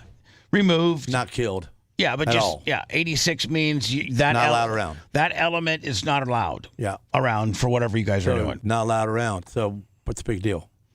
Lummy, this is the story that Gene was going to get us going on. I actually had it last week, and I kind of got a little bit down. I got behind on some stuff, and I ended up not covering it. But it's a fascinating story, and one of the reasons why I didn't cover it is because the audio that I had, Lummy, didn't beep out the words. Yes. So I was going to have to know that. So I was just like, screw it. Well, it's since been beeped out. So I can play this now in its entirety, and it's been beeped out. And let me just give you a little bit of fodder for you to have in the back of your head. This looks to be like maybe 15, 16-year-old African-American girl. 15-year-old white girl. Oh, 50 is a 14-year-old African kid. Okay. Boy. All right. There you go. There's the players. See, Gene, I didn't watch it as closely as you did. So Live from the Lasker Media. Lasker Media is reporting 16-year-old African-American boy. 14. 14-year-old African-American boy. Asking for a phone number from a 15-year-old little girl, white girl. Asking for a phone number. She says no. She says no. She tries to walk away. Mm-hmm. She gets picked up from behind, slammed to the ground, knocked unconscious, and then stepped on her face. From the 14-year-old boy. From the 14-year-old black boy. For not the phone number. For not giving her number up. Yep. And so the only thing she's guilty of is telling him no. I'm not. And walking away. I'm not comfortable with you having my number. That's it. Yep. And then trying to walk away. Yep. Here's that video right here. All right. Sickening viral video shows a teen brutally attacking a girl on a New York City street, all because she refused to give him her phone number.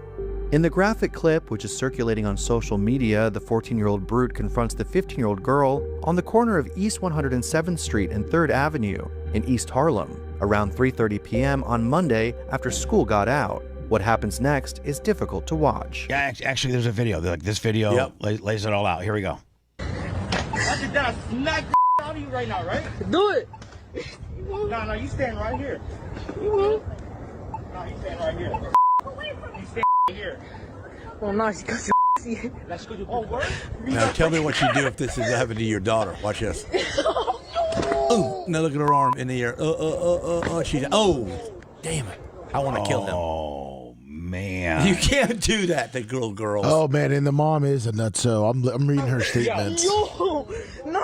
Disturbingly, the attacker is heard being egged on by his friends filming the video, who laugh when he throws the girl to the ground and then stomps on her head. The girl suffered a concussion and was taken by EMS to Harlem Hospital in stable condition, police and sources said. The bully was arrested and charged with assault and is now due to appear in family court, sources said.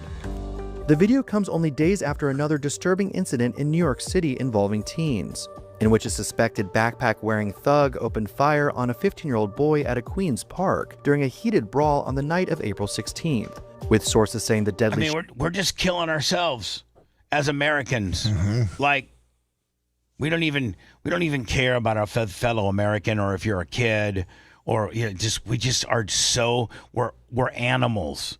There's a portion of our population that are just animals, and that have been raised by animals, and that have become animals. Just like I think we ought to just ship guns right to Harlem and let them kill them ourselves. Okay. Shooting erupt. Not necessarily where we position. Don't think, that's where we stand. No, it's not our stance. It's not our stance at all. The color commentary made by Gene Lasker may be offensive to some listeners, and not necessarily the views or opinions of our advertisers or this radio station. Now, let me tell you something. You're not getting any younger, so your language will most likely become obsolete too. How about it? As kids gathered for what should have been a harmless water balloon fight. Harrowing video posted by former Mayor Eric Adams shows a group of violent teens repeatedly pummeling Queens victim Jaden Pierre at Roy Wilkins Park before one of them, identified by cops as 18-year-old Zahir Davis, allegedly shoots him point blank. And got all the right to do it. Pierre, who took a bullet to the chest, is seen collapsing while his killer ran off. Sources said Davis is since believed to have fled to Jamaica. I mean, so that was just a shot right in the middle of the day, Lummy, right in clean air. Now, Lummy, is this the mother? Yeah, she is. So this is the 14-year-old African American boy who is the one that clear as day beat this girl down to the ground, kicked her head, clear as day. No, if you look at it, he steps on her face. Yeah. So you don't kick her. I mean, I think the video speaks like you don't need any expert to hit play and just watch what happened, and you can come up with your own determination. And this lady explains why her son acts the way he does. Okay. She was physically assaulted in that school, and the principal don't do nothing about it. Are you sure this isn't her mom? No. She's saying that the girl, was bullying her son. Oh. In school. Oh, okay. Supposedly. So I have 29 police reports calling on the DOE to help me with the children. They never did nothing. And what did the judge say today? The judge said because of I've been getting death threats of this situation. Everybody targeting me. Even my neighbor. Death threats. Death threats. Is that a death threat? Yes. Death threats. Listen, hold on. Because of I've been getting death threats. Death threats. The judge says because I've been getting Is she death from threats. another country? I don't know. Yes, obviously. I mean, no. Of this situation, everybody targeting me. Even my neighbor want to hit my 14-year-old, think he's a man. Yeah, you better be glad I'm not your And the neighbor. judge said they have to keep him for safety. But why did he stomp on her head? She said something to him. You know what she did first? She pushed him. And he has flat foot and foot go like that because I took him to the hospital Monday too. Yes. But you don't see that on the video. I have that video. I have that piece of But her No, the same one. But her shoving him, how does that equal him picking her up, dropping her on her neck? Great question. And then stomping on her head. Let me be It clear. seems like you're justifying it. No. They were coming from school together. Okay. But they're friends. Going to the park. That's what they did every day. And then she's bullying him. She's bullying that you're from in the school. And what is she saying to him to bully him? Which, by the way, nobody has any record of. No. Like, there's no record of this at all. Okay? She said dirty nigga. She's a racist. She's calling dirty nigga and dirty slurs. That's from my understanding because it's been emailed me from the school. You understand? Because my kids, if they take phone, they email the parents. Right. Yes, because that's how smart they are. Do you have the video where... Do you notice how it's everybody else's fault except theirs? Yep. It's the school's fault. It's the girl's fault. It's the girl never pushed him. And it's nobody wants to really talk about whose fault this really is.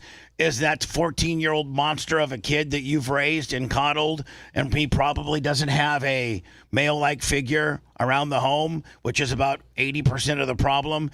And you are, you play. And listen, I feel for you having to play both parents, but I can see where most men wouldn't be attracted to your big loud mouth either. So you got yourself into this particular situation, and you've raised a monster. You've raised a kid that's an absolute monster. You've not disciplined him. You've not held him accountable for things that he's done, and he's a monster. And I hope that they, wade through this tape, see that he pushed her and that he curbed her head, and that he needs to be in jail for, no less than 3 years. I would say at least 3 years. If not longer. That would be 3 years. Might be a sweetheart deal. Like, man, we got outlaws in jail for selling pot for life. Yeah. Okay. They didn't stomp on a kid's head. No. You want to try to call this lady? Yeah. All right. She's harassing him. Do you have that video? From in the school. Yes, I have everything. Can you give it to us? No. Do you have that? That will be in his defense if you give it to us. I have many defense of him. The only video we have now, it's him slamming her There are many into the sidewalk. Yeah, the attorney of the attorney. But he's a minor. You understand? He's a I think it's is it Shelm? Is it Salima? Salima. I think it's Salima. Salima. minor. From the islands? This is crazy. You see, police don't do nothing. The DOE don't do nothing. Civilian no need to get involved because East Harlem School is a violent school. How can you even have a 11-year-old beaten down in front of 4 teachers? Do you have any sympathy for her? My condolence to her, yes, as a mom, because I have 2 daughters, and I'm sorry, but bullying is caused from bullying. You have said your kid had many problems before. What do you have to say about that? Just a minute, let me go there. She's been a bully to him. That's it. She's been a bully to him. Yes, from in the classroom of the classes. All right, so she's kind of let me now things have changed a little bit. Where she's still stating that the girl But why was would he bullied. be asking for her phone number? Yeah. They have and some Exactly, Gene. Hold on. messages what I sent to his phone from her. We learned she's been a bully to him and pushed him down, and he fell. So then he picks her up because of that and stomps on her head. That justifies that? No, they were what I learned is like they were friends. They are friends overall in general because they go to the same school. You understand? Yeah. And Well, she is not here. Are you mom? You his mom? yes. Okay, thank you. Schools, the government need to step in because that same school, my 18-year-old was beaten down on December. As proactive as she's trying to be and get ahead of this, it just screams that she's afraid that her son is going to be held accountable for what all of us can see on the camera. And so she's coming out with all these distracting. Prior to this happening at school, she was bullying him and all this kind of deal. She's trying too hard. You don't try this hard when your son or daughter is innocent. The way he was walking around, the case comes to you way easier than this. If indeed what you're saying is correct and he's innocent, then you don't have to go on such a media blitz to try to say elsewhere. Otherwise, what are you saying? No, I'm saying the way that he walked around, he looked like he had swagger. There's no way that tiny girl was bullying him. No. Gone. My 11-year-old was beaten down in the eyes of 4 teachers. It's a constant bullying. My daughter, she was also raped in the high school and sexually assaulted. It's a lot going on in the school. That's how the school. Bullied by her? By her and friends too. It's just in the high school. Am I assuming this is after the meeting? Yeah. Whatever happened. He's just in the high school. She was in the middle school too. Was he trying to get her phone number? Was he trying to date her? He has her number. She's on Instagram. She's on WhatsApp sending messages. You understand? And in the classroom, she keep on provoking him in the history and global class. He can't find no peace. So he just lost it. Yes. Because you have to push him, but he's a quiet Christian boy. Quiet Christian boy. I have a number for her. Yes. And maybe we'll get lucky next. You're listening to the Bubba the Love Sponge Show. If you want 24/7 on-demand Bubba and the crew, go to BubbaArmyHQ.com. The Bubba the Love Sponge Show will be back after this.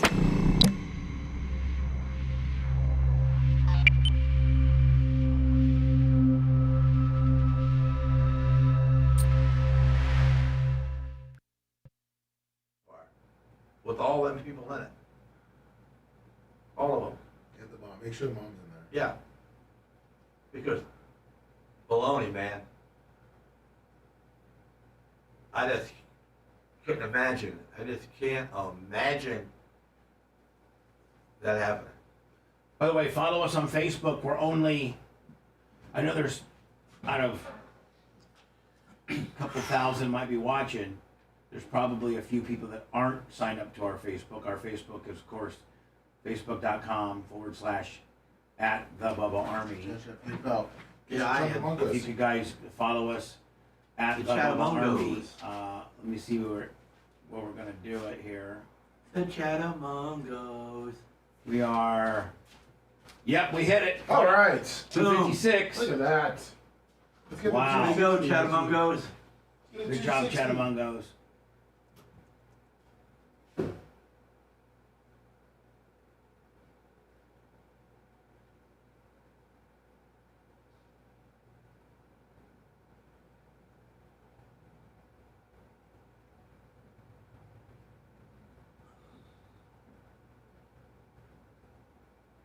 jerkism. Can we please move on from this stupid story? What's stupid about it other than the assault part of it? What do you want to listen to? Something about Trump or about the opening of where the oil goes? What do you want to listen to? We'll just do. We'll just make this show for you. How's that sound?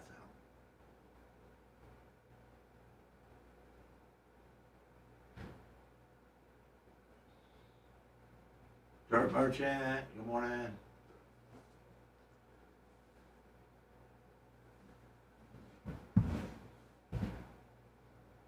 Cash, how about it?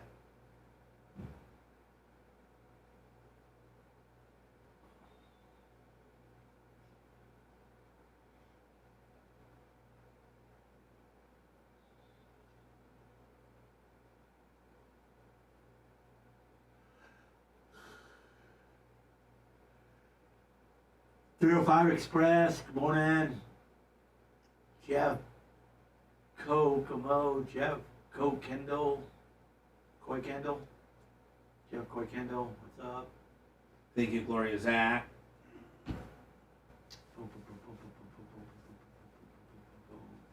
Iron Fletcher. So Gene, we're gonna try to maybe Saturday with Bobby. Yeah.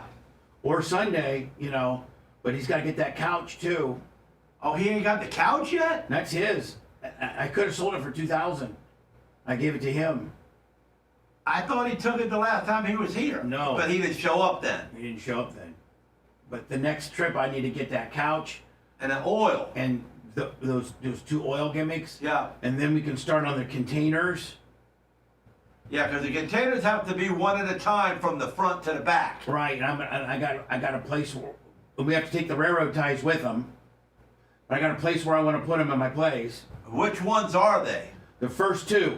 Okay, so there you go. The first 2 come out and go right to you, Yeah, and then we got second 2 go to him, right? Then 2 go to him, and then we gotta get the Yeah, he needs my help with them. Yeah, and we gotta get the sheds out of here. And then the sheds out of here, and then we're done back there. Pretty much, yeah. Oh no, the big building. Well, we gotta pull that big building, yeah. Yeah, that's gonna be fun because can we just jump that? It's gonna be fun pulling that out because we're gonna destroy it. I mean, if we had an excavator, we could take. We need to take it apart and put it inside the dump trailer, but are we? I don't know if we can do that. Or can we just roll it? Well, I'm gonna drag it from the back. I'm gonna drag it around and pull it out and over at the same time. But we're probably gonna tear the wheels off of it while we're doing it. So if we either bring spare wheels to put back on it, or while we're saying we're just gonna drag it on top of the record. Right. Let it hang off the back. Who cares? I'll follow it. Right. But yeah, we got a plan for it. It's gonna be fun watching it tear up, and we're gonna video of that. That's Redneck's move. That's right. Rednecks move a trailer. Rednecks move a trailer. The rednecks move their home. The trailer house. How about, is it empty in that room? Not yet. It's almost. Not yet. It's getting there. It's getting there. A couple more things to go through. Yeah. Finding gold in there? Some good stuff so far. Yeah. I don't know.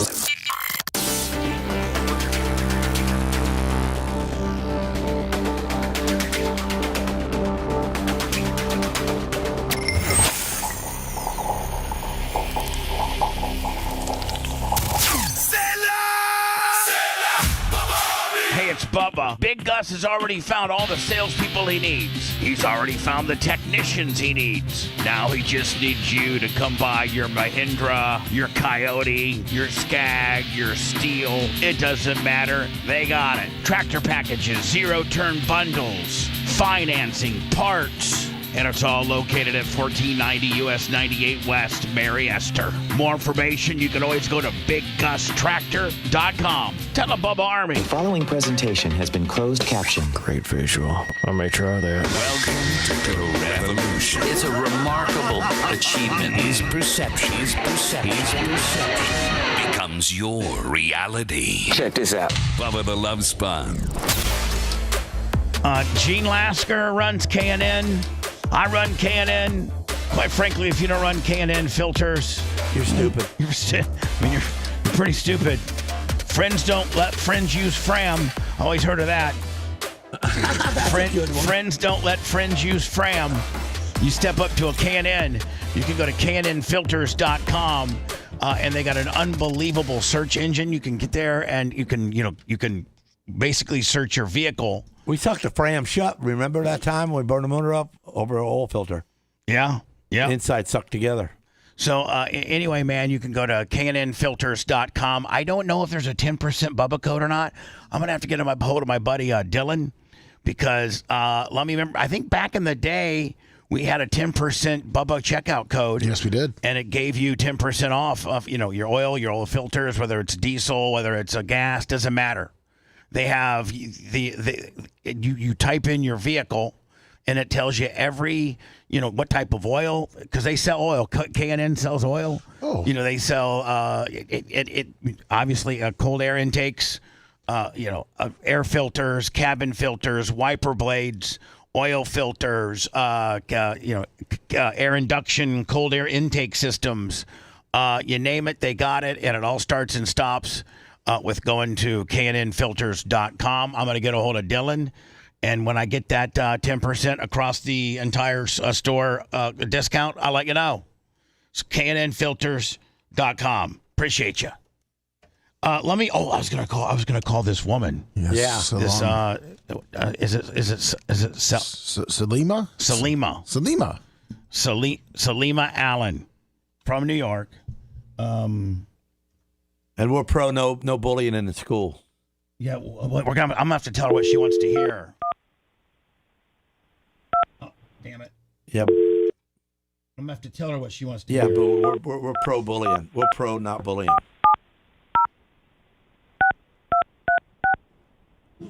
Yeah, we're sorry that the girl bullied your son. That's horrible. Welcome to Verizon Wireless. The number you dialed has been changed, disconnected, or is no longer in service.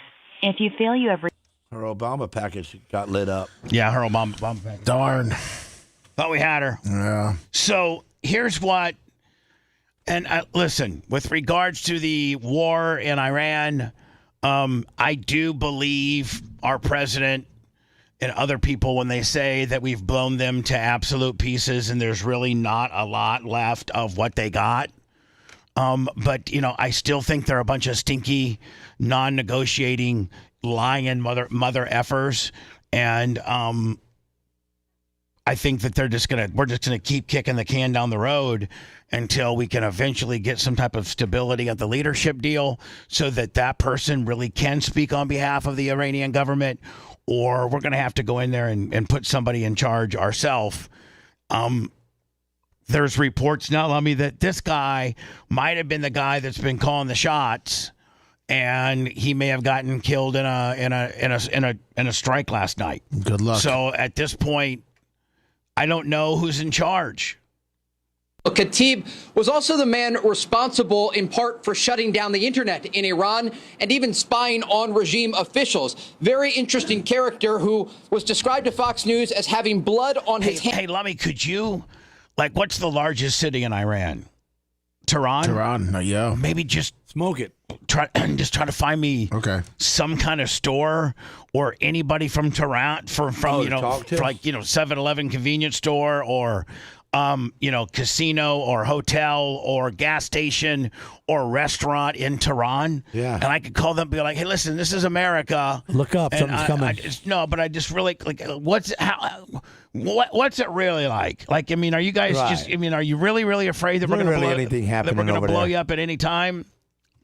Or are you guys just partying and not really? Oh, the road's still looking good. Hands, American blood. This official goes on to say his network specifically targeted current and former U.S. officials, including President Donald Trump. I'm also told he was the only person to survive the initial strikes of Operation Epic Fury that took out Iran's supreme leader.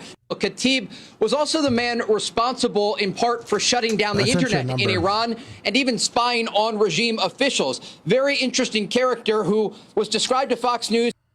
You got me number? Yeah, I get you the number to the hospital in Tehran. Oh, yeah. I figured that if anyone's open, they're open. Yeah.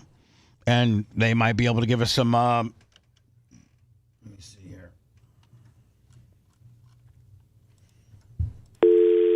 Now, is it 198 or is it just 98?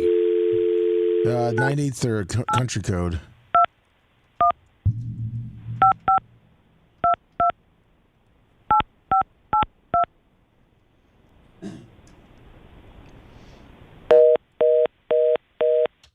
I'm just going to try a 1. Okay. Before it.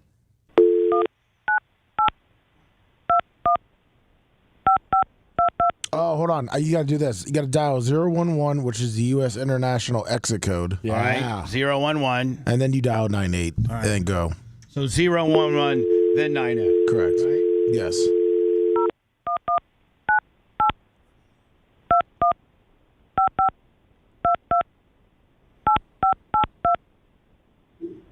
There we go. This is supposed to be a hospital in Tehran. You have reached a Noctel number that is no longer in service. Because it probably got blown up. Let's just be honest. We'll get in trouble for that. Lasker should do that. Let me tell you something. You reached a number that got blown up, and hopefully the person that is hooked up to this number didn't get blown up either. But there might be a chance they got blown up too. So there's a lot of blowing up over here right now. Yeah. And me being the voice guy for your voicemail, I'm just hoping I don't get blown up. Okay. Sorry about your luck. Praise Allah. Their leaders are all gone. The next set of leaders are all gone. And the next set of leaders are mostly gone. And now nobody wants to be a leader over there anymore. We're having a hard time. We want to... Look at these. So send some of our people over there to run the show. Look at those young, fresh-faced studs. That must be the Naval Academy. Yeah, the U.S. Navy football team. Yeah, is it? Oh, yeah. There you go. The U.S. Navy football team. So them two black guys on the left, the running backs, and the white guy right there to the right, probably the quarterback. Oh, Gene, however you want to racially profile it, I am not racially profiling anything. You very much I'm looking at a picture in front of my President King. We're having a hard time. We want to talk to them, and there's nobody to talk to. We have nobody to talk to. And you know what? We like it that way. Yes, sir. Yeah, well. I'll do whatever you say, Trump. You're the man. You're such a MAGA D-sucker. I'm a Trump guy. He's a businessman. Well, no, I agree. I agree he's a businessman. And the world is so messed up. I just question. He has to do some messed up things to get even. I question some of his... I question a lot of things he's doing, too. Yeah, some of his tact. Yeah, some of his tact is not right, especially on the immigrants. We need... The ICE agents ought to have a box in their hand that slides to credit cards. And you get the guy, you put his face in it, takes a picture, eye resembles, or whatever that means. You mean, hold on. Hold on. Resembles. Eye recognition. Recognitions. So we recognize their eyeball and then their thumbprint, and we slide a card out, and we give it to them. If they're not wanted, from what we got, then they got a good card in their hand. Make sure you keep this as your life link. Oh, hold on. What if they're not in the system? Right. They're not. So do you make a new card for them? And you give them a card right there. Boom, and tell them this is your life link, bro. I sent you another hospital. Well, I sent you a link to a hospital number. This hospital looks like it's open, but it's all depending on if the telephone lines are up. Oh. You just got to hit click here to show phone. Right here. Oh, if you go up, it's easier to see it. For you. All right, so don't let Macho show this or nothing. This is just one last hospital. And then we'll just move on. This one looks like it's open that well. That's a hell of a phone number.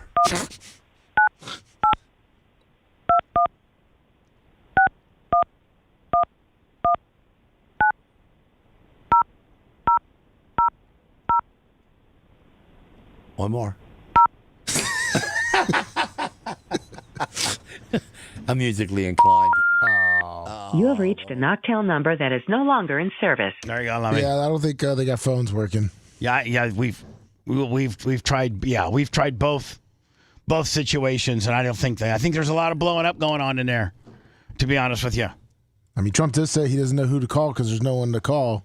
Yeah, he knows. You've said glory be to God in this conflict. Do you believe that God supports the United States' actions in this war? I do, because And have you God sought is his direction? good. Because God is good, and God wants to see people taken care of. God doesn't like what's happening. I don't like what's happening. Everyone says I enjoy it. I don't enjoy this. I don't enjoy it. These two guys don't enjoy it. People say, "Oh boy, they're so tough." I don't like seeing people killed. You've said glory be to God in this. So where do we stand with regards to the Strait of Hormuz? Where do we stand on that? Now to a. We our blockade is still there, but the ships aren't coming as fast as All they right, should be. so let me just ask you some questions. Yep. Where do we stand with the Strait of Hormuz? It's not ideal, is it? No, it's not ideal still. In fact, there's very, very solid and reputable reports that there's very to little no traffic at all. Correct. Going through there. Because they're afraid they're going to get run over or something? It's highly congested. It's just everybody's flipped out because everybody's got a itchy trigger finger. So let me move right along. Do we know, are they talking about, or are we having conversations about the removal or the location of their 900 pounds of cake uranium? We know where it is, but according to Trump, he said that they haven't signed a nuclear deal. They don't want to sign the deal so yet. That's not even anywhere close to being done. The Strait of Hormuz is being attacked, and there's pirate ships that are trying to attack good. And now once one big tanker gets attacked, every one of them stops because that's to the tune of billions of dollars as to what those tankers are worth that are carrying a couple billion, barrels of oil. They're worth billions of dollars, and every one of them are insured through like the Lords of London and Chubb and some other major insurers. And so the insurance company, are contacting the people that own the tankers and say, "We're not insuring you. We're not. Yeah, we're pulling the insurance off of the tanker that's in the middle of the Strait of Hormuz." So somebody needs to bring some tugboats out there and hire themselves out, and the tugboat runs on both sides of that ship and roll on through. Tugboats are very armed, and let one of them little Donzies with the grenade launcher on top of it. Iran can act. Yeah. I'm sorry. Iran can't act. I'm sorry. Iran can't get their act together. They don't know how to sign a non-nuclear deal. They better get smart soon. President DJT, no more Mr. Guy, nice guy. And Lovey, this came from him. Yeah, just recently. And like within hours, yes. Right? Yes. So, he looks tired. He looks tired, and these people are being unreasonable. They won't listen. And so we don't know who. We don't even necessarily know who's in charge. These people will not listen. The Strait of Hormuz is the number one, piece of the puzzle that has to fall in place to get oil trading back down to respectable levels, and so that 40 or 50% of the world that gets their oil from tankers that come through the Strait of Hormuz, they can get back to. I mean, a lot of these countries that rely on the oil through Hormuz, they are having long lines at the gas station. They're having their ports that make and the refineries that make the gas are shut down. This is a domino effect that's really, really, really, really affecting the world. We need to go Chinese on them. Where does China stand on this particular situation? China wants they get all their oil from Iran, so they're asking to open the straits. They're trying to tell Iran to work with us. Yeah, but I'm saying Chinese on meaning they ought to send them COVID that kills you. By the way, $20. Let me tell you something. China, this is Gene Lasker. I'm in charge around here. And you see what we did with COVID last time, didn't you? Yeah, you saw that, didn't you? It wasn't very good. So either you let my oil tankers go through the Strait of Hormuz, or we'll put the second dose on you that kills you. You're gonna have some COVID. How about it? Don't say I didn't blame you or warn you. Let me another attractive teacher But man, I can't. You know, as hot as I find these stories, they just want to get caught. I find these stories, you know, way more believable and easier for me to, you know, think they're kind of cute. The kid's got the boy's got to be at least able to drive. Like he has to have his driver's license. So like, you know, how the heck do you get that? Well, because Gene, here's the deal. When you have your driver's license, you can completely trick out and stay hidden from your parents easier than if you don't got your driver's license. Oh, you're saying to get away with it, you need to be able to. Oh, okay. So like, you know, so I thought you mean these it makes stories. it legal. These stories, these women, you women that want to do this sort of thing, you need to at least stick with a kid that's got his driver's license. How would you not want to do her? Oh, I want to do her. Now, at 60, and if I was 16, I would. Hell yeah. This is a married... And if my mom and dad tried to get her turned in, I'd be like, Mom, Dad, don't. No. Then I'd go to her, and say, listen, you can't break it off with me because my mom and dad are ready to throw the book at you, and they said they wouldn't, but that ass better not dry up. That's right. I'm hitting that ass my sophomore year, my junior year, and I'm doubling up on my senior. And then when I go to college, you're going to come do weekend visits, or I'm going to turn you in. And then until what? Till how old does she get? Until I finally found some hot college shit. Yeah, and tell her to get the hell out of here, Grandma. 33-year-old teacher, and just a couple weeks ago, she gave birth to a brand new... Oh, hold on. This is way next level. This wasn't I was screwing around with little Timmy. This was I had a baby with little Timmy. Yeah. I feel bad for that husband. And there's no way of denying it because they did a DNA swab. And little Timmy is the 13-year-old boy's. And what do you do if you're the husband in that deal? Be like, man... I know you're supposed to be able to forgive your wife for any bad stuff that she may have put up, but having a kid with a 13-year-old and now she's going to probably end up going to prison too. And you got to worry. And at the end of the day, if she goes to prison, right? And who gets the kid? The 13-year-old. Because the kid's really not the son of the husband. So he didn't want that little kid. I don't want that little kid running around here, little snot. 13-year-old parents got to get it. So then 13-year-old, the 13-year-old's mom and dad. You're right, Lummy. Yeah. Or Gene, you're right. 13-year-old mom and dad, they're raising that kid. Yeah. New baby. I wonder if she's got to go to prison. You blast. He was 12 at the time. The only problem is the father of that baby is a 13-year-old child. Her name is Naomi Craig, and on Tuesday, she admitted to the accusations, 15 charges in all, of having an explicit relationship with a 12-year-old. Listen. The child who was 12 years old at the time. And had a baby with this guy. 15 charges. There's no way that this bitch should see the light of day. She needs to be given at least 10, 15 years.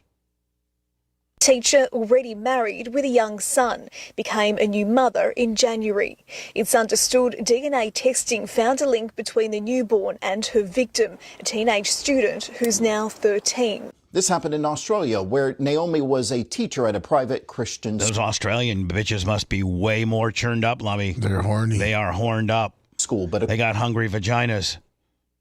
For 13-year-olds. They got little Miss Pac-Man vaginas that just want to eat. Yeah, but aren't Australian men rugged? I don't know. Reports the child was not a student at that specific school. Now, he was 12 though. And you're a teacher, even though he wasn't at your school. That shouldn't get you off on a technicality, bitch. Now, once Naomi had her baby, a DNA test was conducted. Man, as the husband, tell me how defeated you'd feel. You'd be like, man. And I'm sure they got kids. I'm sure they have kids together, right? Yeah. And then, Gene, what would you do? The great Gene Lasker, if old girl came back with knocked up by, you love her. I'd definitely take the baby.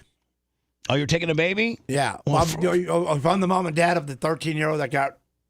No, you're not. You're the husband. Yeah, you're the husband. Hold on. I don't want you to play the role of the mom and dad of the 13-year-old boy. I want you to play the role of the husband of her. Of her.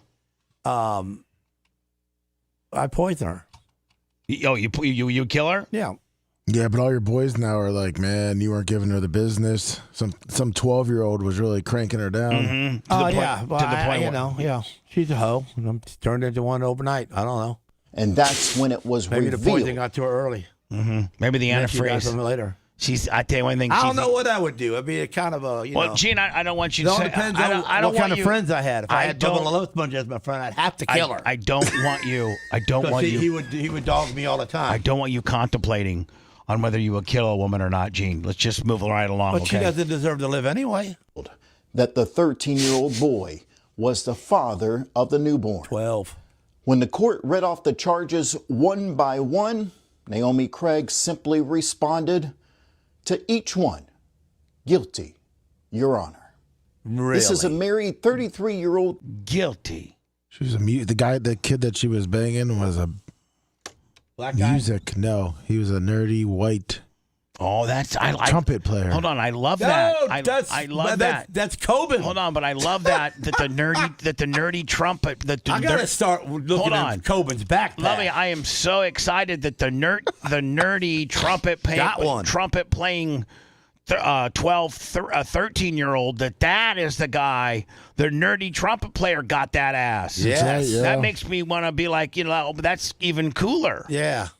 Like she didn't pick the star football guy or the star wrestler. The rock star or kid. or the kid that's the richest who drives a Benz. She picked the nerdy. You know what? I might give her probation. Poor little thing. I mean, she did right. I mean, she really took the bad situation and She really did that to your kid, would it be right? But I mean, she took a bad situation and she righted it about as close as you can ride it. Meaning, like she picked the poor little nerdy kid who's never gonna get any ass. Do you know what's even worse? that would have happened to you, for her husband. Lemmy's bringing us. Oh, he's the principal. Yes, he was the principal of the school. That too? Yeah. He's the principal. She's So the teacher. The nerdy trumpet player gets that ass.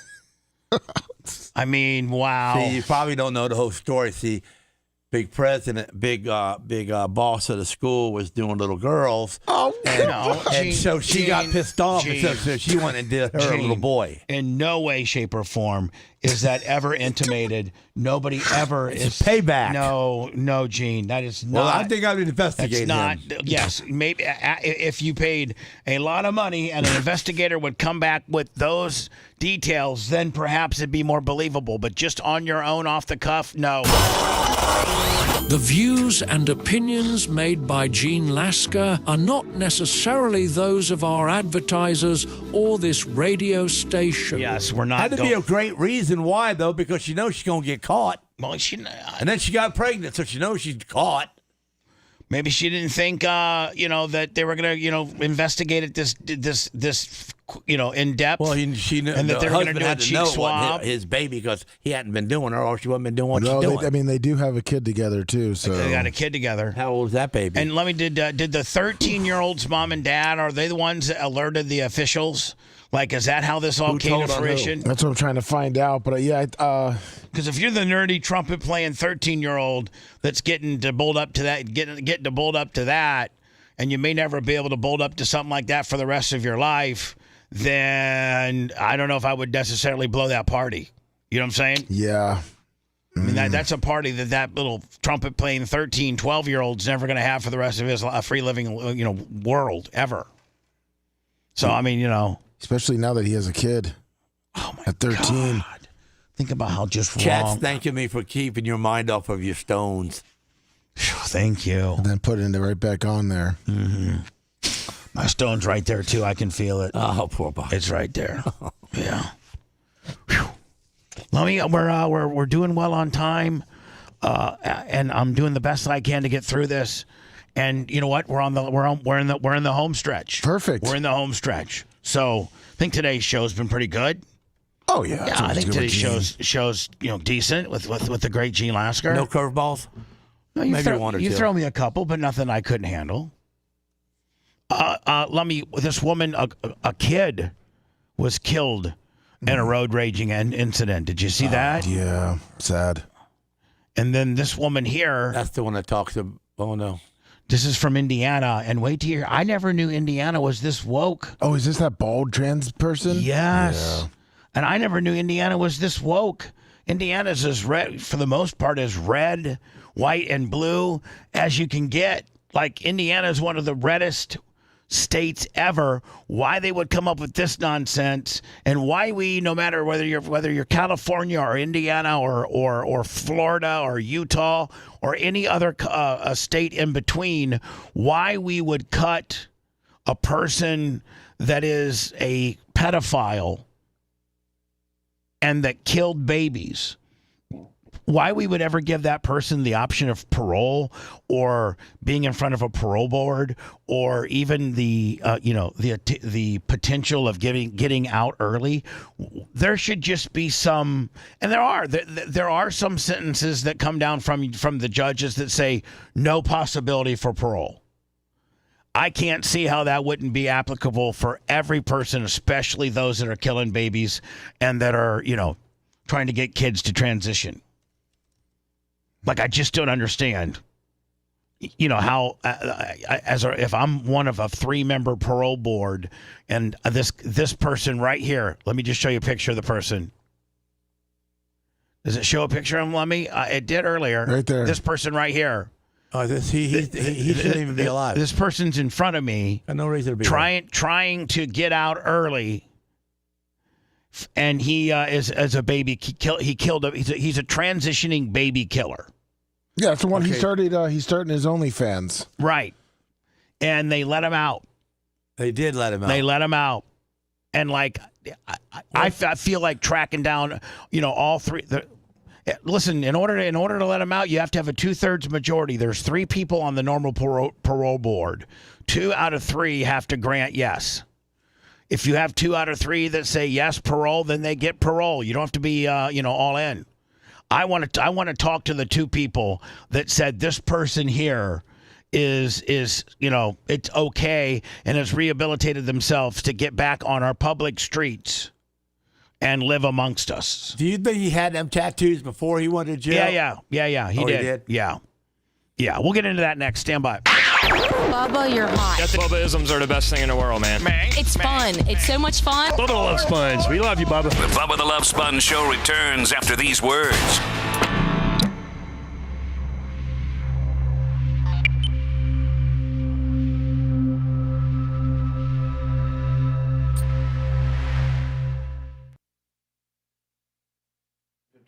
Yeah, it's 2:10:15. Okay. We're taping it, are we? Yeah. Okay. Yeah, it's just gonna be it. Do you have some of those questions for me? I can reprint them if you don't have them. I think he's. Come here. Look. I'll take a couple. Is that it? I think so. Real Riz his. We need to revert back to barbaric times. All right, I'll. And where are you gonna put him? Like 30. Okay. Where Gene is? Yeah. Okay. Yeah, Macho's already got the camera stuff set up. Perfect. But yeah, have him come early. Okay. Also, on for Big Gus, we sent you the Zoom link. If you could forward it to the contact.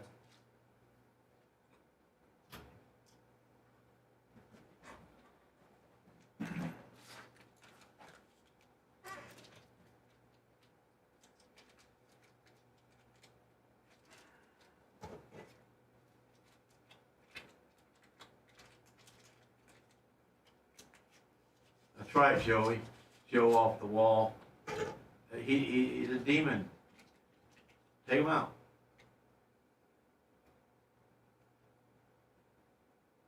I don't know.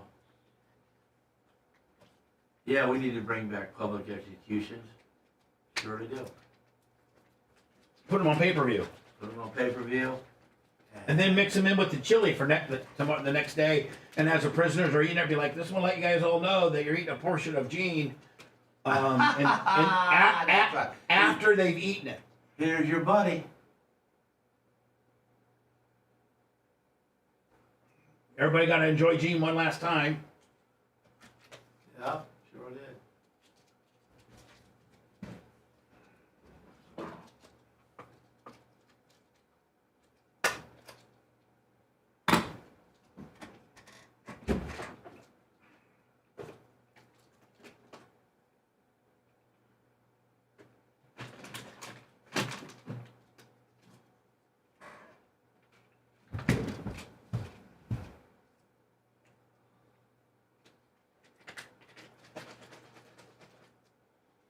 Tell me if you can hear me. See if we got a water. Is there a water over there? Lummy's not here. I don't see water. I mean, I'll ask him. all right. Lummy, we got any water? I think I got one in the back. Bobby came to my party. Yeah, he told me. He's an asshole. Did he tell you how badass my house was? He called and said, man, I'm not going to go to that party. Do you people going to get mad? And I go, I didn't know that he invited you to that party. And he goes, yeah, I got that. I said, okay, well, I'm not thinking about it. I don't think I'm going to go. Well, I'm not going to go. Well, because I said I wasn't going, then his little old lady jumped in there and said, oh, let's go. Because he wasn't going to bring her if I was going. And Let me appreciate you. so that's why This one's from Macho. he went, so because you just- Thank you, Macho. she's kind of the Thank you, booker Macho. right now.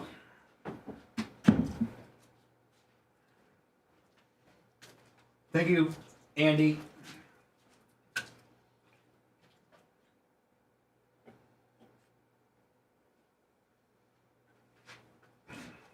Jonathan Cromley, $20. Did they see you happy birthday? Yeah. Haha, right. Lasker's the man. I would have did that to you. Lummy was there. Yeah, I was Of there. course he was there. We were waiting for you. I know, I was going. Lummy, you gonna get all that scrub taken out? Yeah, I've been working with Average Joe. We got a plan for some of it Okay. to make it easier because some of it's still in the ground. I know, but Clean it up and keep some of the roots in. well, keep the stuff that's gonna grow back That's what I'm saying. and throw the stuff out. But like be able to go through it easier. All right.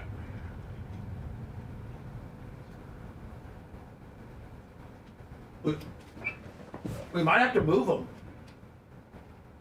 Well, I was talking to Wolf. Wolf said that, I've talked to him. He said it would be easier, and I took a picture and laid it out. So he said if you're going to do that next part of the fence, then he can do it all at the same time. Yeah. Yeah.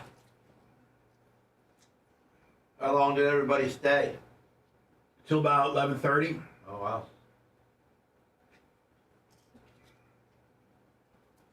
Really, I was really looking forward to you being there.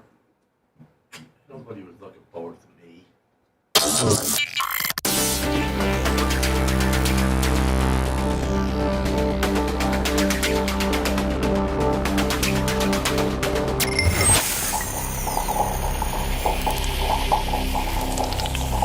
The Bubba the Love Sponge Show, listener supported via PayPal, Venmo, and Cash App. All at the Bubba Army now returns. Can't hear you. Can you hear me now? Can you hear me now?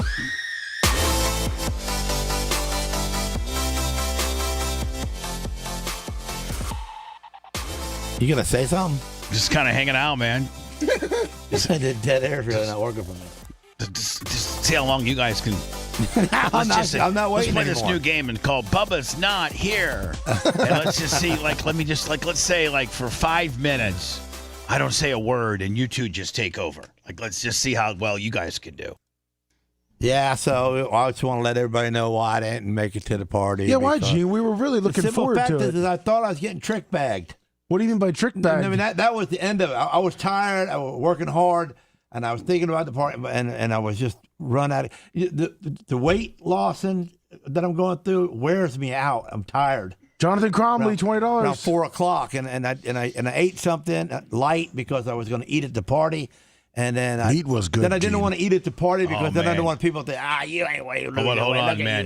Big Red put on I bet. the most and by the way, it's all courtesy of Clearwater Egg and Poultry. Thank you. And oh my God, he got I don't know how many steaks. Oh. Did you see them all on the grill? Bobby said he took a couple home. I mean, it was so he had steak and he I took a sliced couple of them home. he sliced I it. took his food. He sliced it all up in like little cubes or strips of steak, and then he had baked beans. He had macaroni and cheese. He had Two big salmon planks. Two big salmon planks. He had chicken. Ribs. He had some unbelievable pork ribs. Like the food was unbelievable. And I thought, Lummy, the ambience was cool with the, we had the TV down, we had poolside TV down. I thought the pool looked unbelievable. Anybody jump in? And just goes to show you, yes, Buck jumped in because Krista Diaco dropped her phone into the pool. And I think Buck got down to his underwear and jumped in and got it. And Gene, if you have a newer iPhone, like you probably do, they're waterproof. They're like man. He should have just jumped in naked and got the party started. Okay, well, Gene, Gene, it's easy for it's easy for somebody naked in the pool. It's doing anything wrong. I turn his microphone off. Yeah, Gene, it's easy for somebody to sit there and didn't make the party. Armchair quarterback. How good the goddamn party could have been when you didn't make it. I feel better, but all your friends were there. Hold on. Yeah, every one of your friends were there. I know that. And so then I'm looking at the invitation, and I say, absolutely don't bring me up. And you told me right to my face, absolutely don't bring me no present. I'll be mad at hell. Don't even think about it. So on my invite, it says, hey, you're the only. All presidents go to shop at. Do you not realize listen? So Erica used this reservation app when you're sending a reservation to somebody for a party, and within that app it gives you the information for the party. Where's it at? Where's the address? What hours? What type of clothing? And you can also add some other notes to it. So this is how she invited everybody to RSVP, so we could get a handle as to how much food we needed to order and things like that. So that being said, Lummy, Lasker never RSVP'd. So I figured he neither one way or the other. He never RSVP'd. I couldn't get in trouble either way. One way or the other. And so on this invitation, it said, "This is very strict. Bubba does not want any gifts at all. Exactly. Please, abide by this." That's in the beginning. Now, what Lasker doesn't realize is that the app has Target ads and Walmart ads, and it can geo-target wherever you are. I'm sure, Lummy, it uses your phone and what nearest Target, and so it gives you ads within this app that Merch Crick uses. And so Lasker was like, well, it said no gifts, but then there was a Target ad. There was Walmart, Target. So are you wanting? Please send presents. Buy my presents. No. It didn't say, please send my presents. Lummy, do you want to go ahead and read the text? I mean, I didn't get it, but my wife did. I'd have to ask her. So. Nobody listen. But Gene, I knew not to bring gifts. Everybody else read it and interpreted it the way that we meant it to be, and that is don't bring any gifts. And they weren't the ones that were bamboozled into Target, Target geo-targeted ads. You were, and nobody brought a gift, which is exactly the way I wanted it. I read what I read. Not trying to call him out, but I'm sure he wouldn't mind. But there's only one other person that I know that kind of got confused by that whole thing. Who? Mitch the Mark. Well, he's high. Mitch the Mark is not a functioning man. Mitch the Mark. Him and Gene. So him and Gene are the only two people. Right, and I love Mitch the Mark, but he's You're usually, telling me that invitation did not say he's gored it out of his mind. Read it. I don't have it. I never got it. Okay, yeah. Well, sure. you don't have it either, Gene. So shut up. and I'm just telling you right now that, I can't believe that you didn't. Jimmy Clevis was there. The Diacos were there. All my boys were there. Rolo was there. Creatine Travis and his wife OFF were there. Big Red and Jess were there. Steve and Brooke were there. Tara and Tarek, my mom. Mark Tate and his wife Jeannie. Uncle Bruce. And oh man, I want to see Uncle Bruce. One bad dude, Uncle Bruce was there. Mr. Clean. Donnie Hess was there. Just the who's who. Bobby and Tara April were there. I didn't figure it was gonna be a big deal because you didn't tell me to come. You know what I'm saying? If Bubba wanted me to be there, and he looked at me and said, "Hey, you better be there." Bob Cook and New York Greg both there. Everybody was just the best. I didn't think it'd be a big deal because you didn't tell me to be there. what I'm saying? Do you realize that being his friend is literally like almost raising a child? You've been my friend for a long time. You know what to do. You should have picked him up, Bubba. Jesus. All you had to say was, "Hey, you beat her." I think I said it on Friday. No. Yeah, I did. No, sir. I said I'll see you at the party tomorrow. You selling perks on that day. No, you did not. The little stone it doesn't matter, though, buddy. It doesn't matter because you didn't show up. I didn't show up, and you got extra meat left and stuff. And no, it's just it kind of hurt. Just kind of hurt. It's kind of hurt on me. I don't hurt you ever. Colt was there with Shelby. No, but Gene, he was upset when he was sitting there. He was sitting at the table with me outside, and Ashley goes, "Where's Gene?" And Bubba's like, "Yeah, man, I really was hoping Gene could come." And that's when Bobby's like, "Oh, I was tired." And, yeah, but you could just tell Bubba was upset. Well, it's just it's because Gene's my guy. Yeah, and I've known Gene almost longer than anybody, than maybe my family, but Gene's longest tenured, and why didn't you go? Like, what was the excuse? Just being a little bitch? I mean, listen, just be honest. Telling you the truth, the dieting is killing me. Okay? You're dieting. Yeah, because at 4 o'clock, I got no energy. I got no strength. I got no want to do nothing. I don't feel good. I just want to close my eyes or eat. And I can't eat. So I don't eat, and I don't feel good. So it's messing with my mind. If I'd ate me a candy bar, I'd have got dressed, took a shower, because I'd have had food to my brain, and I'd have been thinking right. But I'm not doing good with this diet. But you're doing great. No, I'm losing weight, but I'm out of steam. I don't got no energy or no want to do nothing. Well, you got to keep. You can't stop now. I can't stop now. I know, but it's ruining me. It's killing you. Bit. Yeah. All right, great. This is Jonathan Richardson, who goes by the name Autumn Cordelione. I've told you about him before.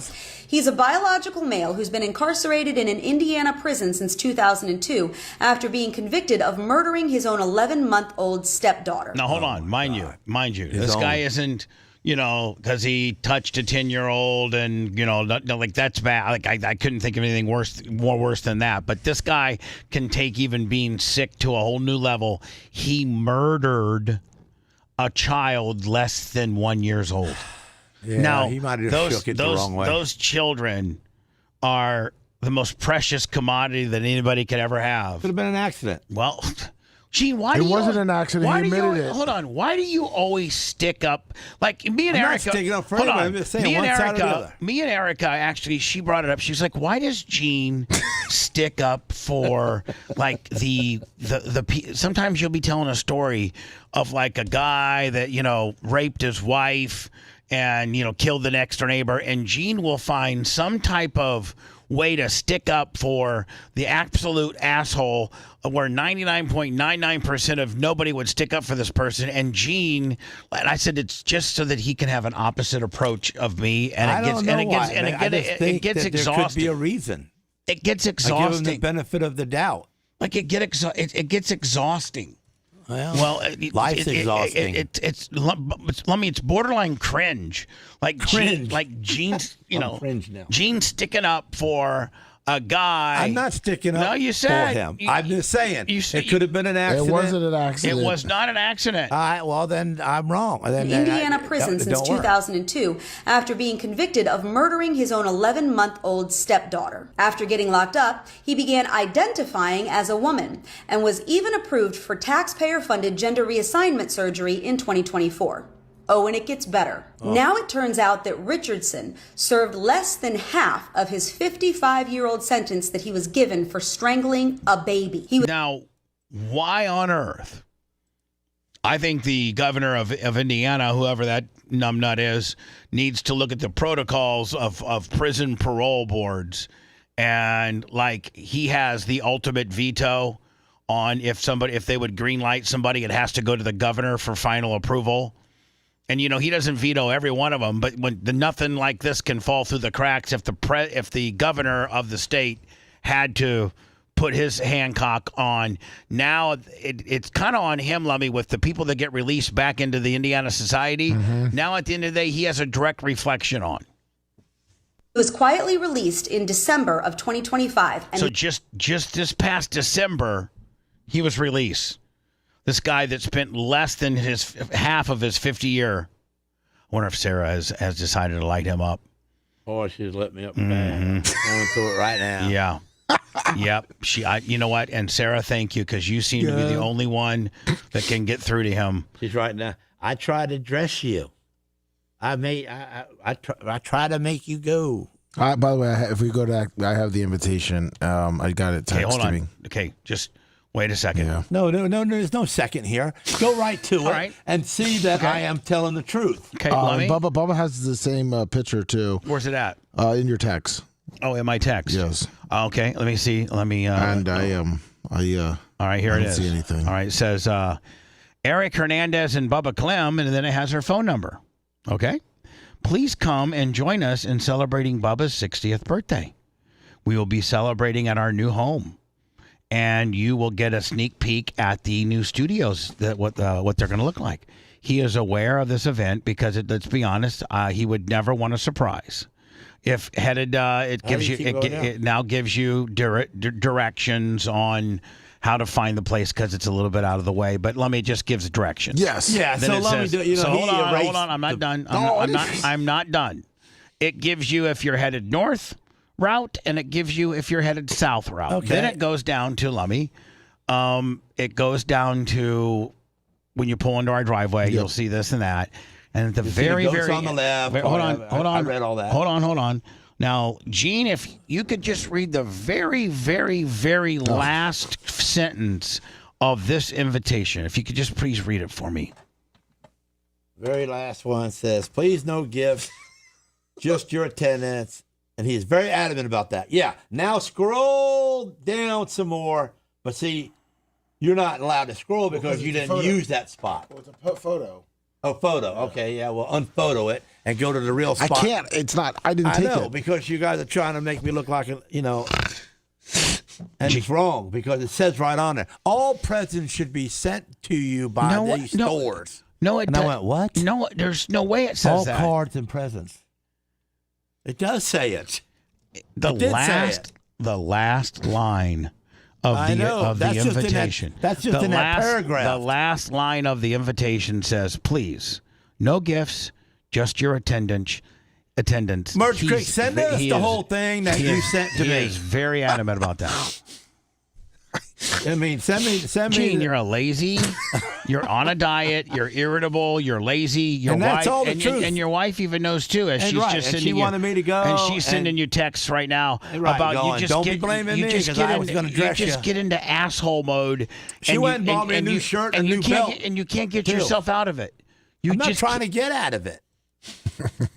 I saved you some money. I didn't eat your meat.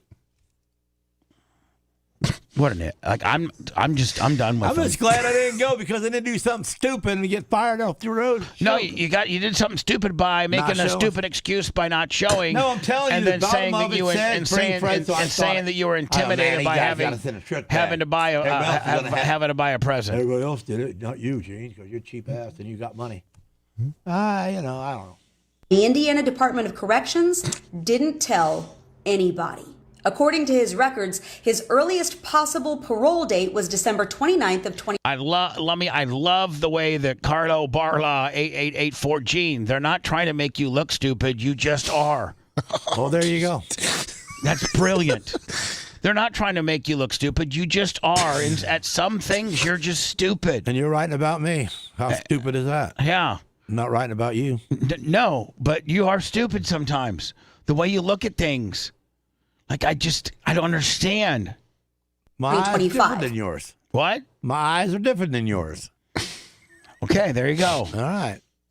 According to his records, his earliest possible parole date was December 29th of 2025, meaning that having served less than half of the sentence he got for strangling... Man, we need some prison reform or sentencing guidelines or sentencing reform or payroll reform or something if we're putting these type of people back on the streets after having served less than 25% of their time.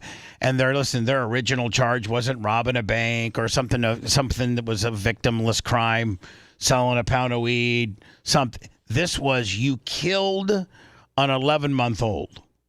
Now, if that shouldn't get you thrown in prison and the key thrown away, locked up and throw away the key, then I don't necessarily believe in the system anymore. After you strangle a baby to death, he was released at the earliest possible date. And here's the real kicker. It's presumed that the reason that the Indiana Department of Corrections released him early without telling anybody was to avoid having to pay out for his gender reassignment surgery. Yes. Because they were just months. Let me, That's what I've read too. Mushroom Mitch, $20. He said, technically I'm right, because if you look at the paperwork here, it says right here, host details, Erica and Bubba. Technically, I asked if I was supposed to. Bubba Clem. Host note, or HDST note, whatever that is. Then it says, please come, blah, blah, blah, blah, blah. And then the next thing says, guest list. Do we want to make a guest list, reserve your right to be there. Then it says, gifting. Browse gift guides. Buy your gift now at Amazon. Buy your gift now at Walmart. That's what made me. Man, and then it says pertinent information, and it gives you all the pertinent information. And in that last sentence, it says no gifting. That's in the first paragraph. Okay. But first, at the end of it says gifting. Browse your gift guides. And I'm going like, dude, I thought we weren't supposed to buy a gift. Now it says here I should. Can you just shut up? Can you just shut up? Because you're not going to get anybody to look at it your way. Next time, get the invitation right. Months away from having to get this guy's Audi turned to an innie. And I shouldn't be RSVP anyway. You should have told me to be there. Oh, I'm sorry. You're above RSVPing now. I'm sorry. Let me, man. Note to self. Never RSVP him. You just tell me. He's such a mega star that he only responds to in person man-to-man invitations. I think should have been done much earlier.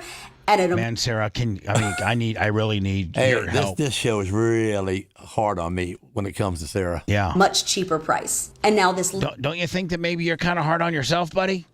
I don't got a problem with it. I can look myself in the mirror right now and like him. You're not a lot of. There's not a lot of support for that one right now. I'm just telling you. Oh, I can't go into words because we're ready to end the show. We're way early. Yeah, it's the first time ever. Let me go through some of the stories I was going to handle here.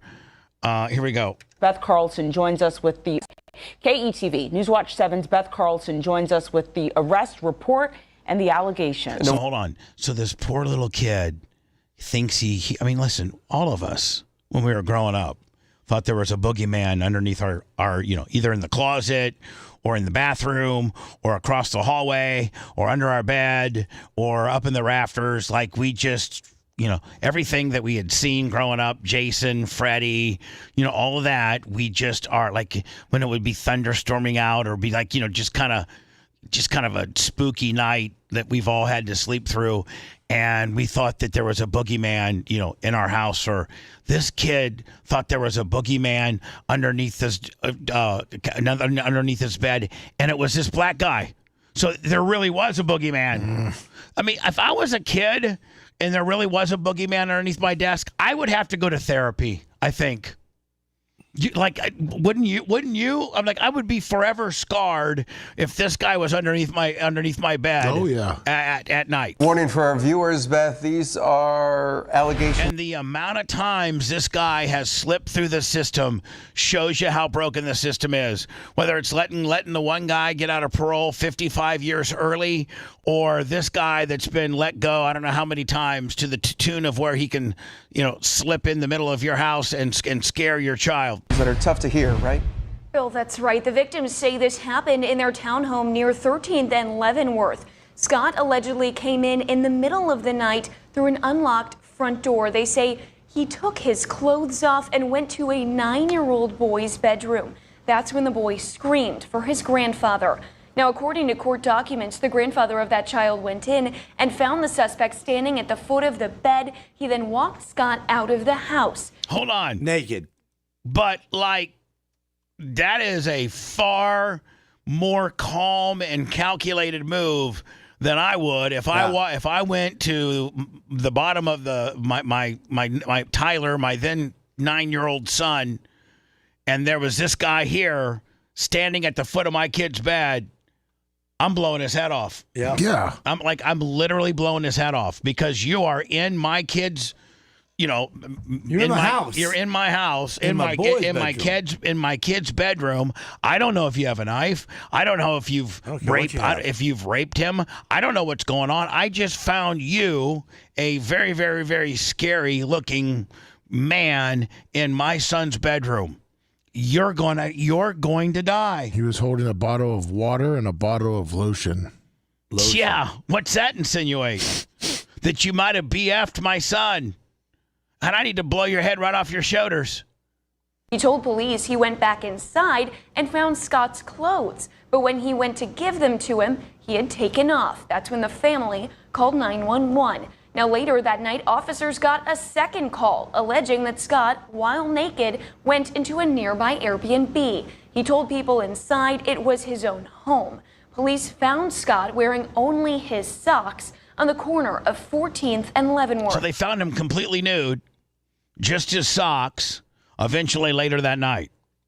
KETV Investigates looked into Scott's history. He was convicted of this is where we're broken. Yeah, we're broken. When you start looking at this guy's history, and I promise you that he didn't wake up 3 nights ago and say, I think I'm going to start breaking into houses and maybe sexualizing or, maybe starting to like I'm going to be a kid toucher. I don't think you wake up one day and that just all flip. I think that this is something that you've been harboring and nurturing in your life for a long time. People just don't wake up and decide to take this on as their sexual habit, if you will. This is a learned behavior that there probably are, maybe hundreds of victims, at your disposal.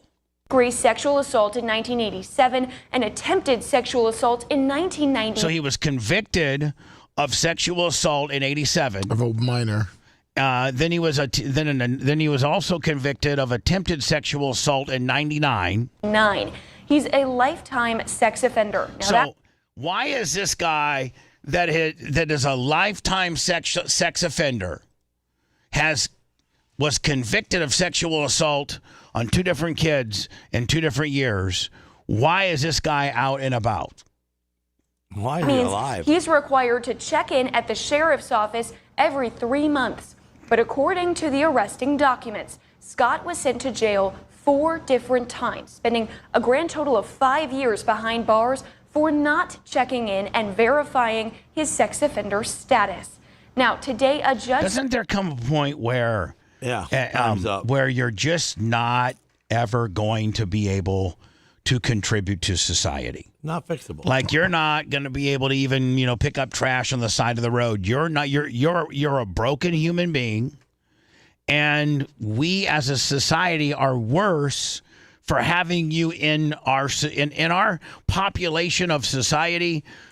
And people are allowed to, come and go as they please because we're a free country and we have, not very non-restrictive rights, and we can come and go and travel freely.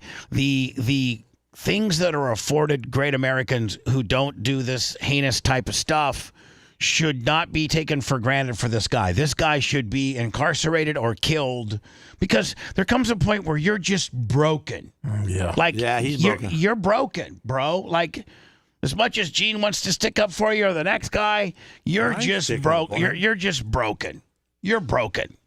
Like Gene, it's like almost like, if we break a rod journal or we break a piston breaks off, you got a small percentage of if that thing doesn't cycle through the motor, being able to change the piston out and the rod and being able to kind of limp that thing back together or put it back together. But when you blow a rod out the side of the oil pan and there's that's such a catastrophic failure in the engine department that there's no turning back from it. You can't fix it. No. It's junk. The whole block's junk. Yep. Well, this guy's junk. This guy is, we blew a rod out the side with this guy. Why aren't we killing him? Why aren't we killing this guy? I should open up a business to do that. At $1.25 million. He was charged with several felonies, including child abuse, burglary, indecent exposure, and violating the sex offender registry. Now, authorities say Scott hasn't checked in on his sex offender status since September of 2025. That was 7 months ago.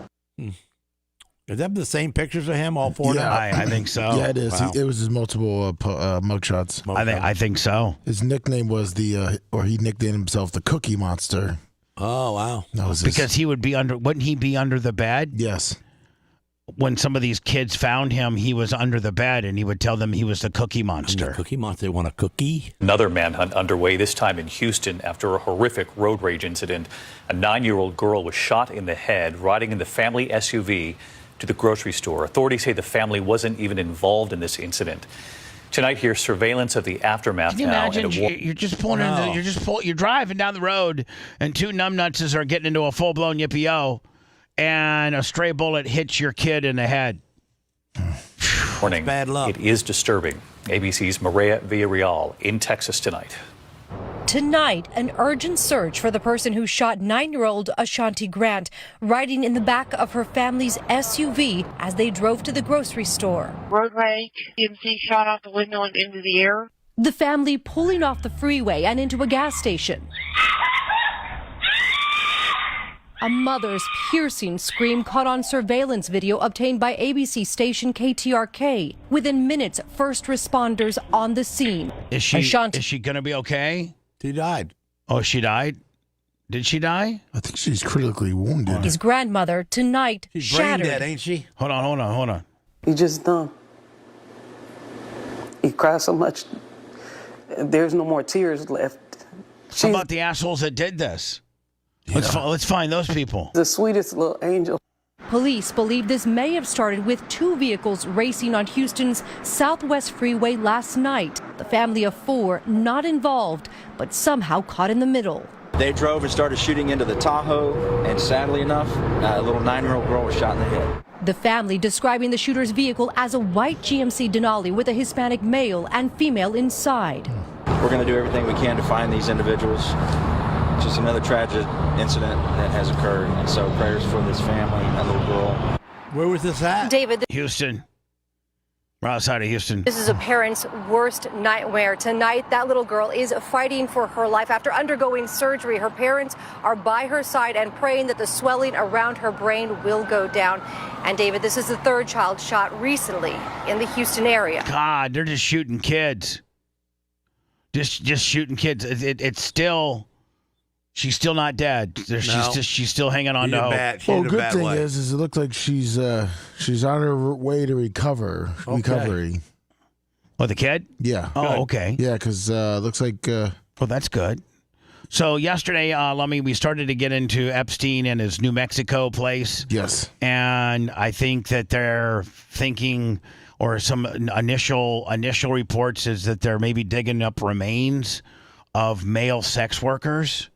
Yeah. And there's some other male sex workers that are coming out and saying that they were raped, at the New Mexico place.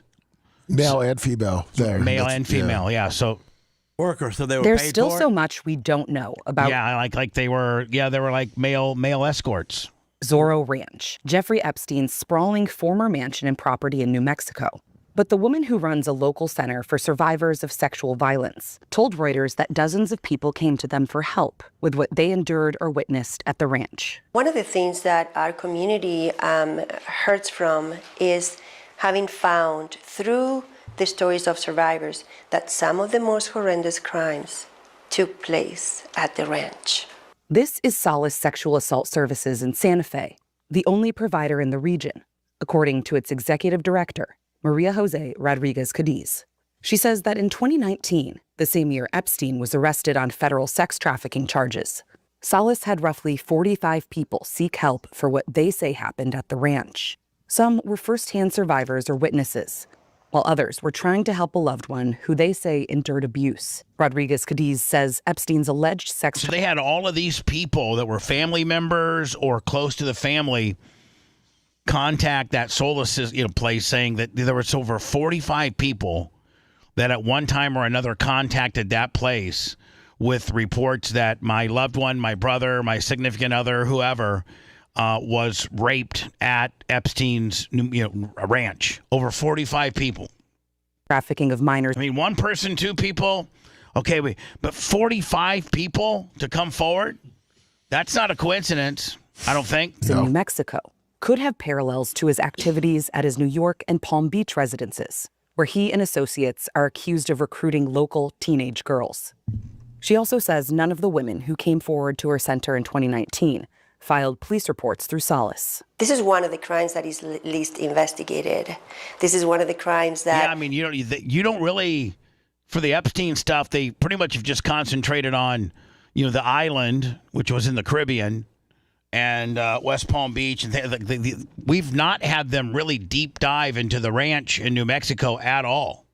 Survivors of it have the most challenges to go forward with because survivors may not have hard evidence. Survivors may wait some time because they are contemplating what's going to happen the moment they disclose. Life is going to change. New Mexico lawmakers launched a truth commission in February to investigate what happened at the ranch. The commission's heard from alleged local victims and is working with them to see if prosecution might be possible. I mean, if you got girls that are coming, stepping forward and saying, yeah, I lived there, I was dispatched there, I don't know how many times. It goes probably right along the templates of what he used to do in West Palm Beach and get them when they were in middle school and then have them, give him a hand job because he could not have, because of Peronis, he could not have sex. Yep. And so, Gene, he could only just, get jerked off. That's it. That's all he could do. But that's where he would start grooming these girls. And if you already got girls that are stepping forward saying I was groomed and I did this, well, I mean, I guess there's really nobody to really arrest, is there? No. I mean, right? So does that just go part of the Epstein file that... Sorry about your luck. Sorry about your luck? At least one survivor from New Mexico. Look at all those people. Behind every one of those signs, just think about this. Behind every one of those signs, Gene, is a dad, is a mom, is a sister, is a brother, is an uncle. Every one of these displays have an extensive and large network of family that now have lost their loved one through one way, shape, or the other. Is there some incidences where they don't even have a body? Yeah. This one guy said he was there. He was filled drugs and then was raped. And when he was still kind of drugged, he saw two other men raped. And then I guess there was two women that were strangled during rough fetish sex that were buried somewhere. Co reported she was abused at the ranch after meeting Epstein and his associate Ghislaine Maxwell through a local massage therapist shortly after she graduated massage school. Others said they were brought to the ranch from out of state, including Virginia Giuffre, an outspoken survivor of Epstein's abuse, who took her own life last April. Giuffre's siblings, Sky and Daniel, and their respective wives, Amanda Roberts and Lynette Wilson, all saw the ranch for the first time at a rally for... Man, they got people. They have girls that have killed themselves. They have... You got to think, Jeffrey Epstein is... I'm reading this. It says that it looks like, he was trying to have so much blackmail on people that the reason he started recruiting guys and boys is then he could also use it for men that didn't like women. Right. And then so if you had a gay politician or a gay CEO of a major corporation and you wanted to be able to control them down the line eventually, then you got to have some male escort workers to take care of the gay people. Yeah. Because you got to have dirt. You got to have dirt on them too, right? Yeah, and just imagine they say they don't know how many bodies obviously are buried because it's 7,500 acres in the desert.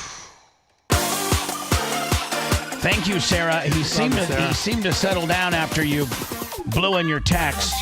Thank you for helping me control him because sometimes he's just out of hand.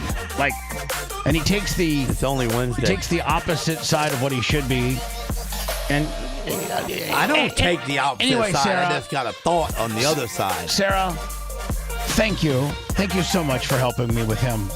He's a child. And we have to parent together, Sarah. And I hope we can continue to do I grow that. someday. I got Tom Simon coming in at 10:15. That's the goal. Okay, Macho Man, appreciate you. Gene, How about it, Macho Man? Appreciate you. See you, fun. I hope you feel better. Thank you, my friend. I'll be taping something here with the great Tom Simon, the former FBI guy, that Lummy will run as a podcast probably next week. Yeah, Gary, get chopping. All right.